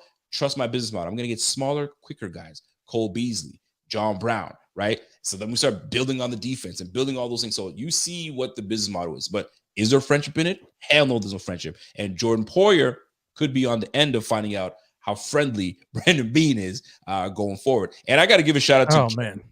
Kevin has been working overtime on Twitter, stirring up the pot when it comes to Jordan Poyer. He's all Twitter fingering it up. Hey, guys, Bills fans don't really appreciate Jordan Poyer and all the hard work he puts in. He tags Jordan Poyer, right? You know what I mean? He tags Rachel Bush. And Man, Rachel was like, Kevin, your tweets are amazing. You have the best tweets ever. Kevin's like, yo, did she say that? Yes. She responded. Oh, snap. Yeah, I didn't see that. He's not the only one. Somebody tweeted that they would trade they would I forget what it was. It was ridiculous, but Poyer liked it. Oh, I saw that. Yeah, something I saw. Some weird BS trade scenario, and Poyer liked it. I don't know what that. Doesn't it seem like Rachel Bush kind of speaks for him sometimes? I think like, so. Yeah, when his thoughts come out through her. Yeah. Well, wouldn't your lady speak for you if you can't really say what you need to? And you listen, Jordan Poyer. You guys, you have your lady. You have your lady. Sometimes we sit and we have pillow talk and we talk about maybe the job is annoying, man. Yeah, of course. Whatever, and some bullshit. So they have all your inner thoughts. Right, so he may not. She just puts them on for all the world to see. That's what I was about to say. It's a difference. Yeah, pillow talk is one thing, but put it on Twitter for. I mean, and like I said, unless like you said, Rico, which could be the case, she's speaking for him because he don't want to let her be the bad person, right? Yes. And he just kind of sits back and is the professional because she doesn't care. I mean, she will say anything, and I respect that about her. I really do. Yeah, I respect it too, but there comes a time where you're like, okay, man, this is not good for business. Agreed. No, you putting on my stuff. And that's what I wonder. Like right now, I do wonder that sometimes. I wonder because that's a question I would love to know from him, like sincerely, is that like, one, do you ever discuss the situation online with your wife? Like, because she's constantly voicing what seems to be a very polarizing opinion. I always wondered if he was like all in on that or if he had a problem with it and just wouldn't say anything, if that's his thoughts. There's a lot there, you know what I mean? But nonetheless, I mean, she's always saying exactly what it is she feels. I just wonder if sometimes that is exactly what he's feeling too or not. It always makes me kind of think about it. Well, I don't know. I can't speak about everybody's marriage, so I'm not going to jump into that. I mean, I would say I think if it was a problem, it would have been addressed. I think you're probably right. You know what I'm saying? I mean, just because it's like, look, you messing with my career here. You know what I'm saying? If you messing, so I think there would be, some type of agreement. But with him, no agreement with Mahomes' wife though, as of yet. So, oh, buddy. What he did tell her, buddy. He did tell her to calm your ass down. No more of this bullshit. You and my little brother, y'all need to F off with this little TikTok nonsense y'all be doing. Cut it out. It's embarrassing. Well, I think when it comes to Rachel Bush, I just think that she's a type of way that most people aren't, and they don't know how to deal with it. And that's just, she just says she's just being honest with how she feels, facts. Whether you disagree with her or not. People don't like that. Sometimes, to be totally honest with you, I'm envious of that sometimes. I wish that I would just say it how it is, because you know how it is. Everybody in life, they always say you got to play the game sometimes. Well, there's some people who don't do that. And I guess when you're as successful as she and her husband are, why would you? So I get it. You know what I mean? I just have always wondered if that was his feelings as well on the things she would speak on, or if that's just hers and he just kind of has his own thoughts. And, and that's that, you know? Yeah, good cop, bad cop. Yeah. I will say, listen, anybody in the chat right now, with your like you guys have a spouse or a boyfriend or girlfriend. You've been in situations where your spouse knows you very well and they know how to get you out of a situation. Always, right? So you could be in the grocery store and you walk up and somebody's like, "Hey, Z-Bot, remember me? I was at," and she knows you can't stand that person. Yeah. She will not let you bury yourself. She'll come over and say, "Hey, honey, can you come help me with the cotton balls over here? Because I'm looking for to wipe my makeup off or whatever." "Oh, yeah, I'll be right there." Gone. She saved you. So little instances like this. So Jordan Poyer, fuck, that guy just got paid. That guy just got paid. But I just had all posts at this, and these guys are punking me like that. She's like, I totally agree. Here I go. Right. And now everybody is like, Drew, that's facts. And then you have a guy like Kevin that's like, I want him on my team. Man, the Bills don't respect you. If they respected you, they would have paid you like they would have paid that guy and that guy. And here you are. But you know what place that does want a safety? Miami. Isn't that? Like, Kevin, your tweets are amazing and this, that, and the third. And here goes Jordan Poyer. Petty, man. The only thing I didn't like about it is she fired off a tweet about it like almost instantly after Diggs got paid. Like just when we dealt with that, which people were finding an issue with that too, just because, you know, Diggs is he's a very confusing figure on Twitter. I don't think anything ever makes any sense. It's just random crap. But he started tweeting out what seemed to be like code, and people were like, "Oh, he's leaving." And we finally signed him because people were freaking out about it. And then it felt like immediately, then it was on to Poyer. You know what I mean? It was on the Poyer. And he has every right to feel the way he feels. And let's be real. Yeah. He's earned his money. He's earned this. The question is, has he earned it with Buffalo? Right? I think so. But the problem is, has he, you said? Yeah. I mean, when I say has he, not because has he earned it because of his skill set. His skill set has earned him the paycheck. But is the paycheck going to come from Buffalo? That's what I'm trying to figure out. It's so tough because, man, I would hate to lose Poyer. Like you said, this defense and this team, frankly, isn't the same without Hyde and Poyer. Not only that, you're talking easily one of the most underrated tandems in all of the league, those two. They don't get any respect or not nearly as much as they should. And I think that is not lost on them. I know that for a fact. You can just tell. And I think that this is probably, if I were to guess, you couple that with the fact the contract hasn't been put in place. And I'm guessing that probably just adds salt to the wound because these guys aren't respected enough as it is. And then the whole thing with Jerry Sullivan last year, we know that didn't sit well because it was the first thing that came to his mind after they rolled the Patriots. That was his main thought. You know what I mean?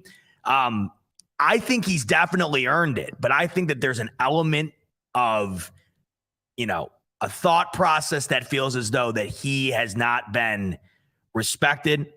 And I'd have to agree, not from Bills fans or the Bills community or the Bills in general, but league wide. I mean, when you're talking about the best of the best at those positions, those two should come up. And I feel like oftentimes they don't. And when it comes down to money, that stuff factors in. I think that factors in a lot. And I'm sure right now that's probably a big problem on the mind of Jordan Poyer. You already feel disrespected and underrated, and now you're not going to get paid by the team you're with. I could see it being a problem for sure. And so isn't it like – oh, go ahead. Yeah. I'll just to jump on this Poyer thing real quick. I mean, imagine for a second if something doesn't happen. Can you foresee a trade happening to another team? I don't see another trade like within the division, but I was just thinking like, dang, like Poyer, it seems like something that Bill Belichick would be like licking his chops to get his hands upon, right? I mean, like Stephon Gilmore at the time, but obviously, he was a free agent, but I'm just like thinking like, dang, man, I don't want to lose Poyer. That guy is the leader on the defense. By a long shot. I don't think there's anybody else on this defense. I know we would like Tremaine Edmonds to be the guy, but he's not. It's Jordan Poyer. Jordan Poyer is the leader, and he is the emotional leader. Did you guys see that clip when we were playing the Patriots? I know exactly what you're talking about, bro. If I get fired up to this day watching that clip, I'm like, I'm ready to run through a freaking brick wall when I see that. So that guy needs to get paid. The only thing I have against that is just the timing of it. It's like it just seems, and just like what you said, but like why did you not let Diggs have his moment, right? Like Diggs got, like, congratulate your brother, right? Like, let him have his moment. let his agent talk to the Bills and whatever, and just trust the process. Maybe that he's coming next. But to jump up there and just like steal the moment from Diggs, it just seemed ill-timed and somewhat selfish to me. I'm not saying that's Poyer being selfish. It's business. You know what I'm saying? I get his business, but it's just the timing aspect of it to me that kind of like, I'm like, all right. I mean, come on now, really right now? And then Bean said like, hey, you can't pay everybody. You can't pay everybody. And I just put up a list of the top paid safeties in the game, right? So Jamal Adams at 27 years old, getting paid big time money, right? He's sitting at a 17.5 year average. All right. So let's all scroll all the way down to the Bills. And right now, Jordan Poyer is being paid $9.7 million a year. And I think we've spoken about this before. So if he's getting an extension, where does his extension belong? Is he on Kevin Byard's level at $14 million? Because I think Kevin Byard is one of the best safeties in the league, if not the best safety in the league. All right. Kevin Byard is at $14 million. Buda Baker is at $14 million. Is he in the $14 million? Is he worth the $14 million right now? 14. He's up there, man. To me, that's tough. Yeah. Question. I love me some Poyer. So you guys just don't come for me. But is Poyer his value based upon him playing beside Micah Hyde? You see what I'm saying? Like, or is he that dude apart from Hyde? And I guess you can say the same for both of them. Like, are they that dude? Ask the real question you want to ask. That's my question. Man, ask the damn real question you want to ask. Who's worth it? Basically, if you had to choose between both, if you had to choose between the two, which one are you picking? For me, I'm still picking Poyer. Right? Really? Yeah. I'm still picking Poyer just because, man, he brings another element. Like, I love Poyer, man. He is a dynamic defensive player on this team, and he brings that leadership capability. Not saying that Hyde is not a leader, you know what I'm saying, but for the defense, man, he gets them, and he can cover, and he can come and lay somebody out in the ground game. And we've seen Micah Hyde sometimes, he gets run over, but nevertheless. But I like Poyer, man. Is his value though apart from Hyde though? You know what I'm saying? Is it the same? Does that make sense? It totally makes sense what you're saying, and the value is what you got to look at. Bean's got to look at both of them. Okay, I got two safeties together. They're amazing. Yeah. But unfortunately, this is a business, and I was gonna have to come to a point where I got to keep one over the other. Who's the leader, the quarterback of that defense? It's Poyer, man. Is it Poyer? I love Hyde, man. Argument that it's Hyde. Hyde's the quarterback of that defense. He's the one that got everybody lined up in the backfield. Yo, check this, check that, right? Can you take Poyer out and put in another safety like Jaquan Johnson, or even draft a safety, the top dog in like Kyle Hamilton right now? Yeah. If Hamilton drops, are they going to skip on Hamilton, or are they going to grab Hamilton? I don't want to get too much into it, because that's a topic for another day. He might just get signed tomorrow, and we're sitting here talking about this stuff. So we'll leave it at that. So before we get out of here, we got to do the one thing that we do all the time, and this time we will try to be serious GMs this time around, and it's the mock. Boss like, yes sir. Yeah. It is the mock. We're gonna do a mock draft, and before we get out of here. So folks, bear with us while we get this thing popping here. We're going to share this screen, and we're going to get right into it. That being said, Z-Bot, Jahan Dotson, I was looking at Jahan Dotson, man. Yo, my boy can play, man. Yo, he can play, man. You got me on Dotson, man. To me, what's the most impressive element of him is that the quarterback play there was so weak. What he was able to do with that, I just couldn't imagine how good it could possibly be if you had somebody like Allen throwing on the ball. Listen, it would be it'd be pretty nasty. I'm not gonna lie, man. I'm not gonna lie. So here we go, folks. We're gonna get right into it. No holds barred. We're gonna see what is available. I'm gonna go full screen so everybody can see. They don't need to see our faces. Let's get them a full shot. So here we are. Traylon Burks. Listen, I was looking at some mock drafts, and I've seen some guys give us Traylon Burks at the 25th pick. So Andrew Booth, Nakobe Dean's available, linebacker. Pierre would be all over this if he could. There's David Ojabo that tore his ACL. There's Devontae Wyatt, right? So this is where, yeah, man. What do we do, right? Kenyon Green, Zion Johnson's there. There's Jahan Dotson. They're seen. We're gonna play coy, and we're gonna go with a corner, because I think everybody, the consensus is the corner is the right way to go. I like the Kaiir Elam pick. I'm a fan of Kaiir. I think he's solid, big boy, can run, can stay, and he's physical. But for the most part, let's go with I'm down with that. Oh, you gonna go Kyler Gordon? Or do you want to go with Kaiir? I like that Kaiir pick. Let's go Kaiir. What about Booth though? What do you like about Kaiir more than Booth? Just out of curiosity. Okay, so for me, Kaiir, he's the type of back, defensive back that he's physical. He will go in and tackle, and that's what McDermott wants. He wants a corner that will become physical and can cover. And he's lanky. He's lanky and tall, and he's got a nice 4.3 speed. So to me, physical, can run, and is lanky enough that I can stay with these top dogs in one-on-one coverage. You can't go wrong with that. That's what I like about him. I don't know about you, Rev, but that's what I like about Kaiir. Yeah, I think either one of those guys, man, I'm cool with. There you go. Either one, because they're both. I mean, they're both extremely physical, and that's what Bean is looking for. That's another interesting aspect of this too. It'll be interesting when it does come down to the choice, why they made that choice. I would love to know. It's all about fit. It's all about fit. So right now we're in the second round. We got Travis Jones available. Man, if we didn't draft any of those guys, sign Tim Settle or Daquan Jones, man, Travis Jones would be a freaking ideal pick right here at pick 57. So right now we're at pick 57. Perrion Winfrey's available. I love Perrion. Reese Hall's there. Sky Moore is there. Are we going receiver? Would you go receiver in the second round? I think you have to, man. I think you've got to, because you've got to load up. I mean, besides you got Diggs and you've got my man Gabe Davis, but I'm still looking at Jamison Crowder and my man Lil Dirty there. They're on short-term deals, man. We got to get a guy who can come in there, because nowadays, I mean, it's 3 deep. Yep. It is 3 deep. So I'm looking at Sky Moore, and I'm looking at John Mechie right now. How does the chat feel about going receiver in the second?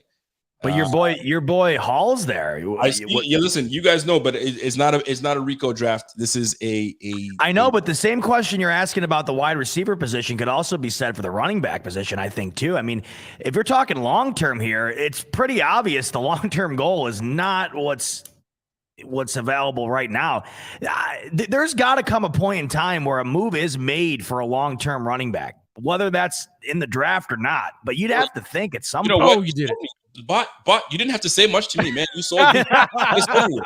It's over. Rico's like, you had me at running back. Well, Rev put out this video earlier, and he was talking about the run game and amplifying the offense. And the thing that comes down to for me, I just want to know what this offense is like with a solidified RB1. I just want to know what it looks like. Exactly. And this is where we got. Now here, and a lot of people are like, why would you grab the running back in the first round? Let me explain to you why me personally would grab a running back in the first round. We picked 57.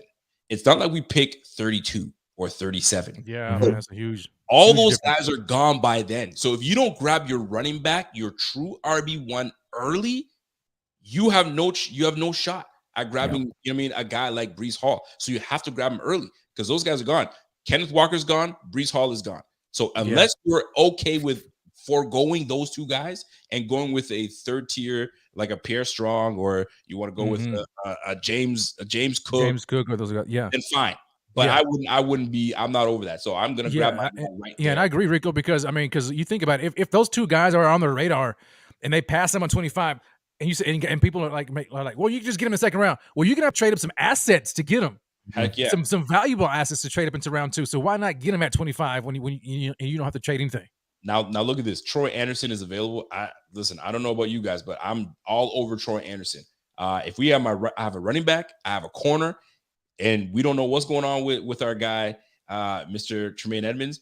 It's either grabbing Troy Anderson or I'm going Bryant, but I'm going to go with Troy Anderson from Montana State. Hold on, Rick. Let me see the wide receivers, man. Let me see, because it's going to get extremely thin real quick. Yeah. All right. So we got Wan'Dale Robinson, which is good. I looked into Wan'Dale Robinson. He's nice like that. Alec Pierce is very good. Very good. And he's a big boy who can run. You need to grab one of these 4. And Khalil Shakir is nice too in the slot.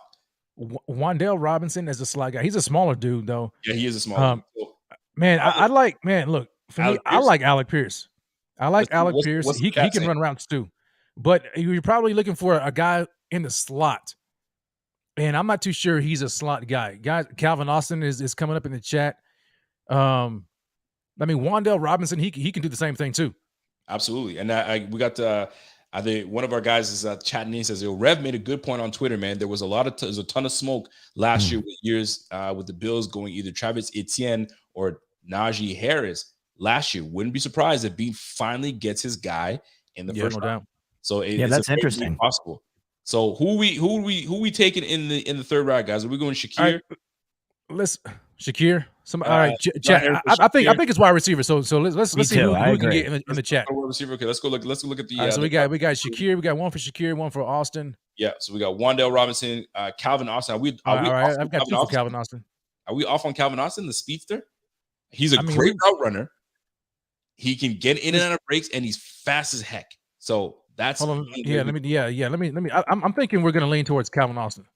Calvin Austin. I mean, let's see what the chat is saying. Are we good on Calvin Austin? I'm looking at Calvin. Everybody's saying Calvin Austin. Yeah, I see him twice. Our receiver's deep. So I think what he's trying to say, Bobby's trying to say is, we may not even need to go receiver right off the bat. Let's go with something else. But some people are talking about Velus Jones. Well, what about punt God? What about punt God right now? Are we thinking about pulling the trig? Remember, Brandon Bean had said when he talked with, I think it was a recent presser. He was talking about speed, man, and he was like, "Man, look, Tyreek Hill, you can't duplicate that. You want to have a guy like that." Here's the way Calvin Austin is sub 4.3 guy. Let me tell you something that Brandon B said, and this is what's going to form my position. He says, going forward, the receiver position is a position that's always going to be deep, no matter what. So we will be able to find a receiver in the third day. So to me, I'm going with linebacker in this position, and we're going to shore up that linebacker position. We go with Troy Anderson. I'm taking the pick on that because I think we're going to have a good receiver next round. And we're about to find out. Watch me. I hope so, man. Because if Diggs goes down, if Diggs or Davis goes down, man, we're gonna be in trouble. I'm about to get cooked right now. That is true. Let's see what we got. So we got Kyle Phillips is still there. Taekwon Speedster, Thornton is still there. Bo Melton, Danny Gray. So we need speed. I mean, Taekwon Thornton. He brings speed, but I don't know if he's any more than Marquez Stevenson. He's a speedster, but so is Stevenson. But of course, Thornton is a lot faster. But are you just drafting a guy just for speed? Just for speed alone? Look, dang, they got real thin. Interior lineman, we got what?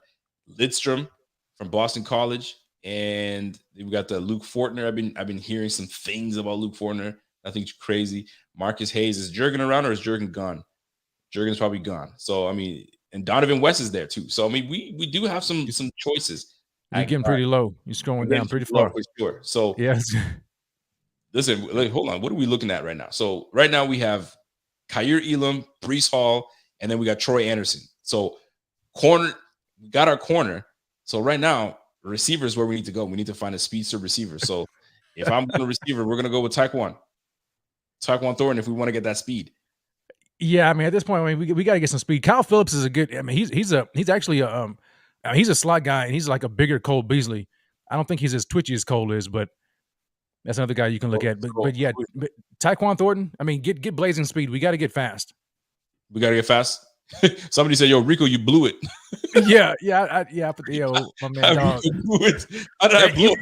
dog. You pissed off Richie boy. Rich is pissed. Rich is pissed. Where's he? Rich is pissed. What Rich say, man? Screw the booch. So let's go with Taekwon. We go Taekwon, we go or Phillips. Taekwon? We'll go Taekwon. Yeah, all right, just go ahead and do it, man. At this point, man, it's the end. Rico, you blew it, kid. So right now we don't have a guard. So there's Jurgens. I'll be grabbing Jurgens at this point right now. In terms of getting an interior lineman to back up, swing between left and right. So I'm gonna go Jurgens. Look at my man Zion. Oh man, you want another corner? Double dip at corner?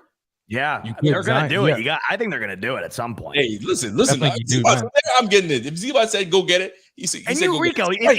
if I say it, you know damn well I know my shit. So Hey, there's Jurgens. When Z-Bot said, "Yo, you need a running back, man," that's all he needed to tell me. Get your yeah, running back, dude, you didn't even speak. You just did it and moved on. I mean, did. you were so Yeah. ready. And There's your Jurgens. There's the Jurgens guy. So we're gonna get Jurgens right here. Boom. And now this is where the chat can chime in and say, "Yo, what do we do? What do we got next? What's Punt happening?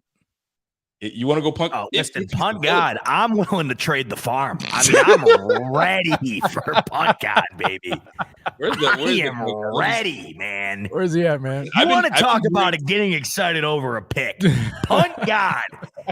And I'll tell you what, Buffalo, there's just like certain people who fit in Buffalo. A punter named Punt God would just, it would be electric in Buffalo. You know what I mean? It would just be great. Here's the deal: Punt God has already been chosen, and we're in the God, sixth oh, round. man. Son of got a chosen. bitch. Yo, PS, I really want to hear a show of Bot talking draft prospects. No, you don't. No, you do not. I'm trying It'd to be like figure- that segment on Key and Peele where they're just reading off the most random names of all time. You know what I'm talking about? The Key and Peele Absolutely. skit, or the Yeah. Sunday night intro. That's what it would be.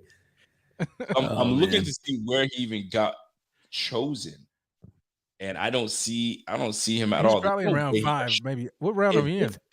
Pierre is dogging me. I'm sitting here like a dog with my tail between my legs. I'm like, yeah, whatever you guys think. Sure, Rico, running back. Yeah, you got me sold, bud. Woo, woo. I don't see the punt guy anywhere. So Oh, he's I don't gone, know man. where he's at. But either way, if we were to grab the Plays. punter at this point, we could get away with having a punter at this Oh, point. man. But long story short, folks, I didn't want to go too far in. I mean, we're at 6 picks. So we might as well Look, at the end of the day, here's what I'm thinking. what do you think, big guy?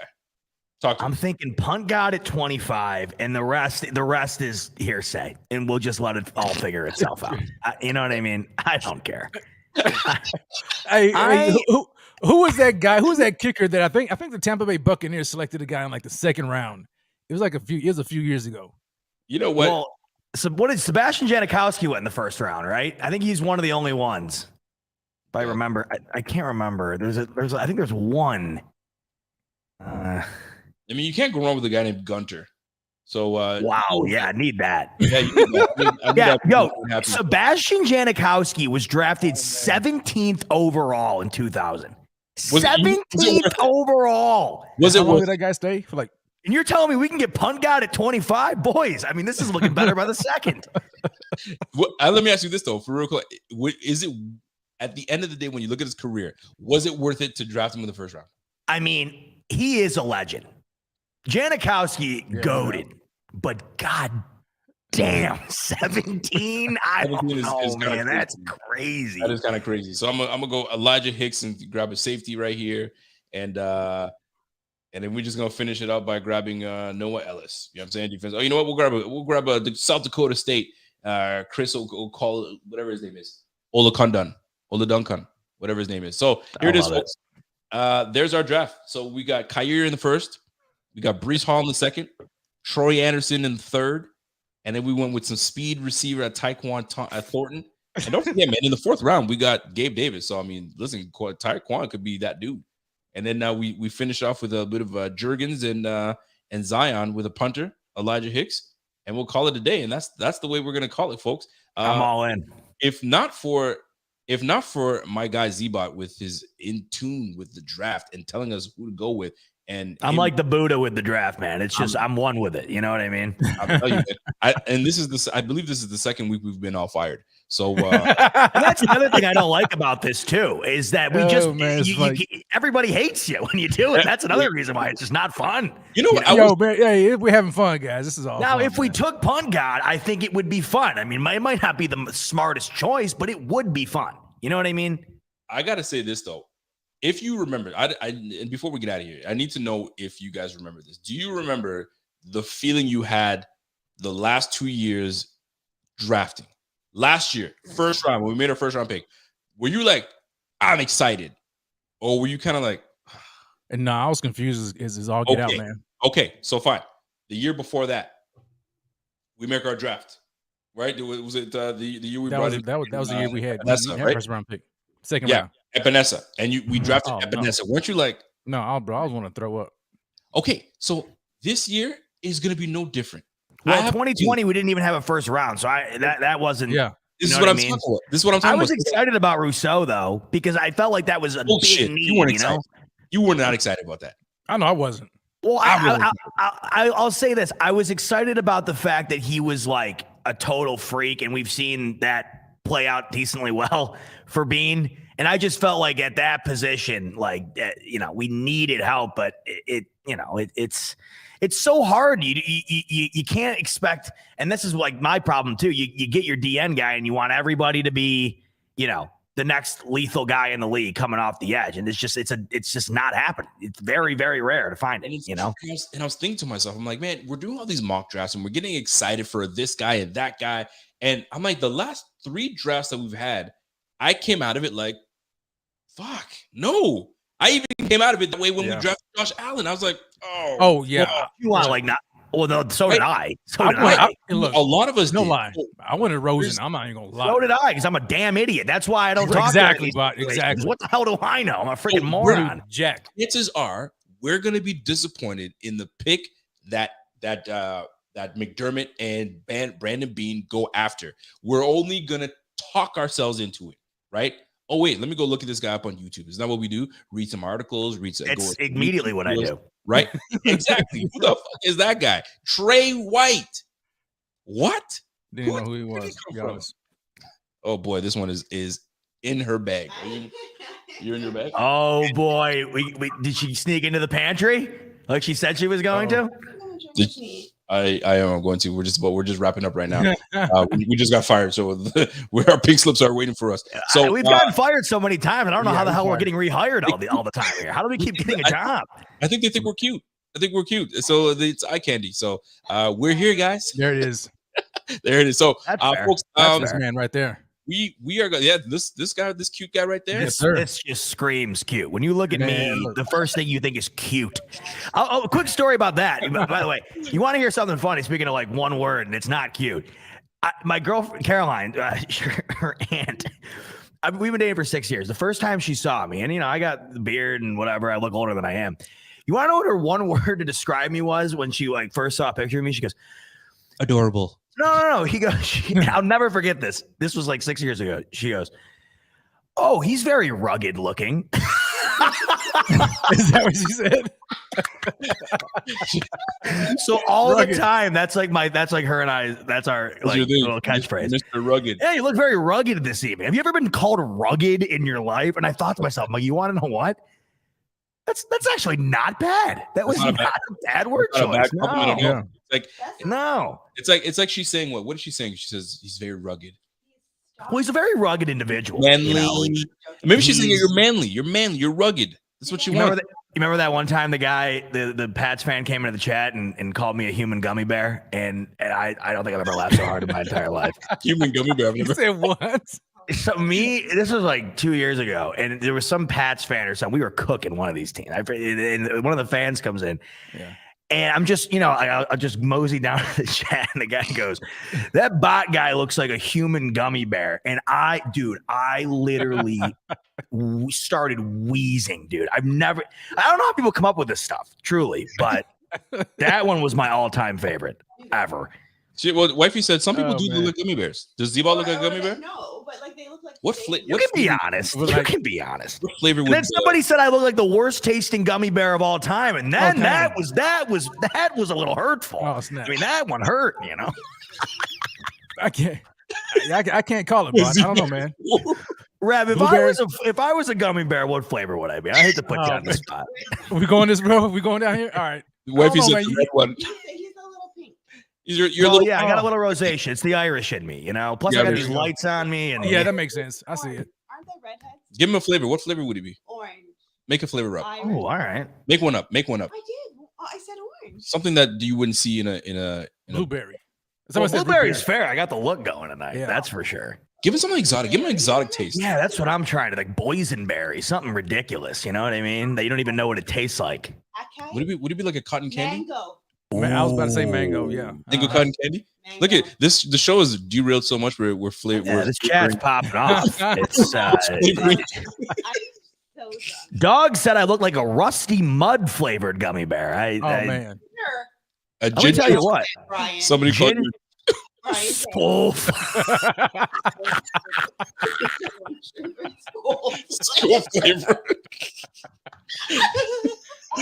Too much. Yo, yo, you guys are stupid. Oh man, that's hilarious. Yo, the chat is somebody's a huckleberry. Oh no. A dip spit flavored gummy bear. That's how I'm starting my weekend off. Holy shit. Oh my God. That's great. My God. We all go for it. I don't even know how we got to it. Yo, Pierre's like, what is going on here? What is oh my God. Thank you. Man. That was great. That one just made the list. It certainly did. Oh my God. We got the chat dying right now. And we had I love it. We didn't even try to do 2 hours. We really didn't. But dang, no doubt. Here we are doing it. So, ladies and gentlemen, this was our show. This is the Rico Report with my guys. Listen, I'm gonna tell you right now. Oh, bravo! Oh man, let's end the show. Oh my God.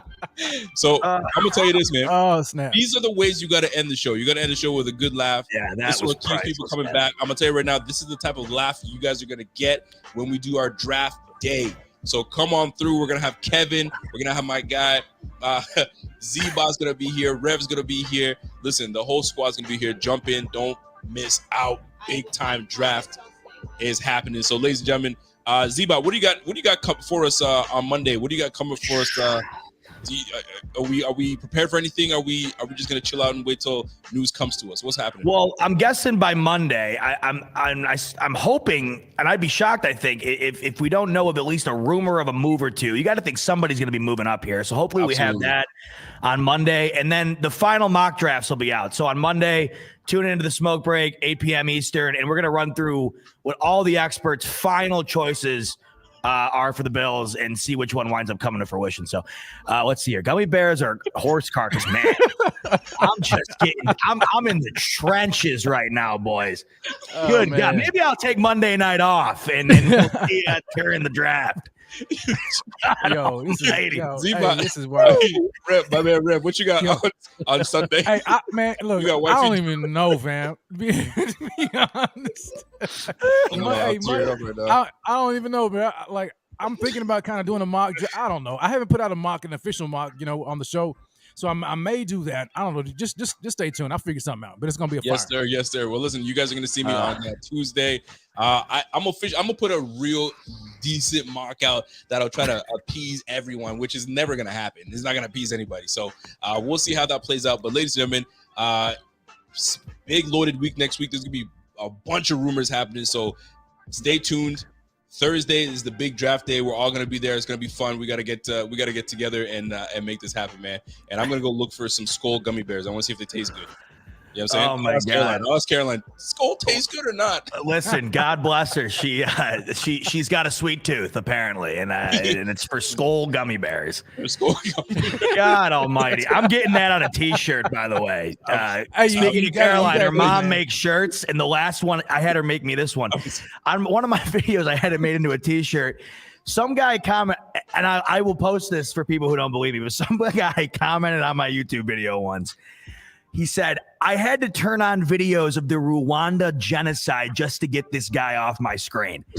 And I screenshotted it and she made it into a T-shirt. I'll post it later. But this one, that's the next shirt on the list, the Skull Gummy Bear. You got By the way, wifey said, what did you say about the Skull Gummy Bear flavor for his wifey? She will spit, not swallow, is what she said. Hey-oh.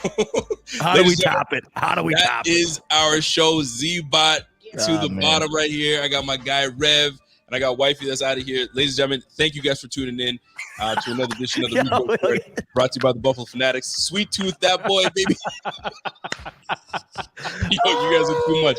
Listen, this energy Thursday night when we're all together cracking up is going to be the best. Come join us. We better not drink because 25 is going to be a long way down the road, and that could be a problem. Good God. So, until next time, it is me, my man Z-Bot on the bottom, and my guy Spitters No Quitters. Yes, sir. We out of here, man. Ladies and gentlemen, we're gone. Go Bills.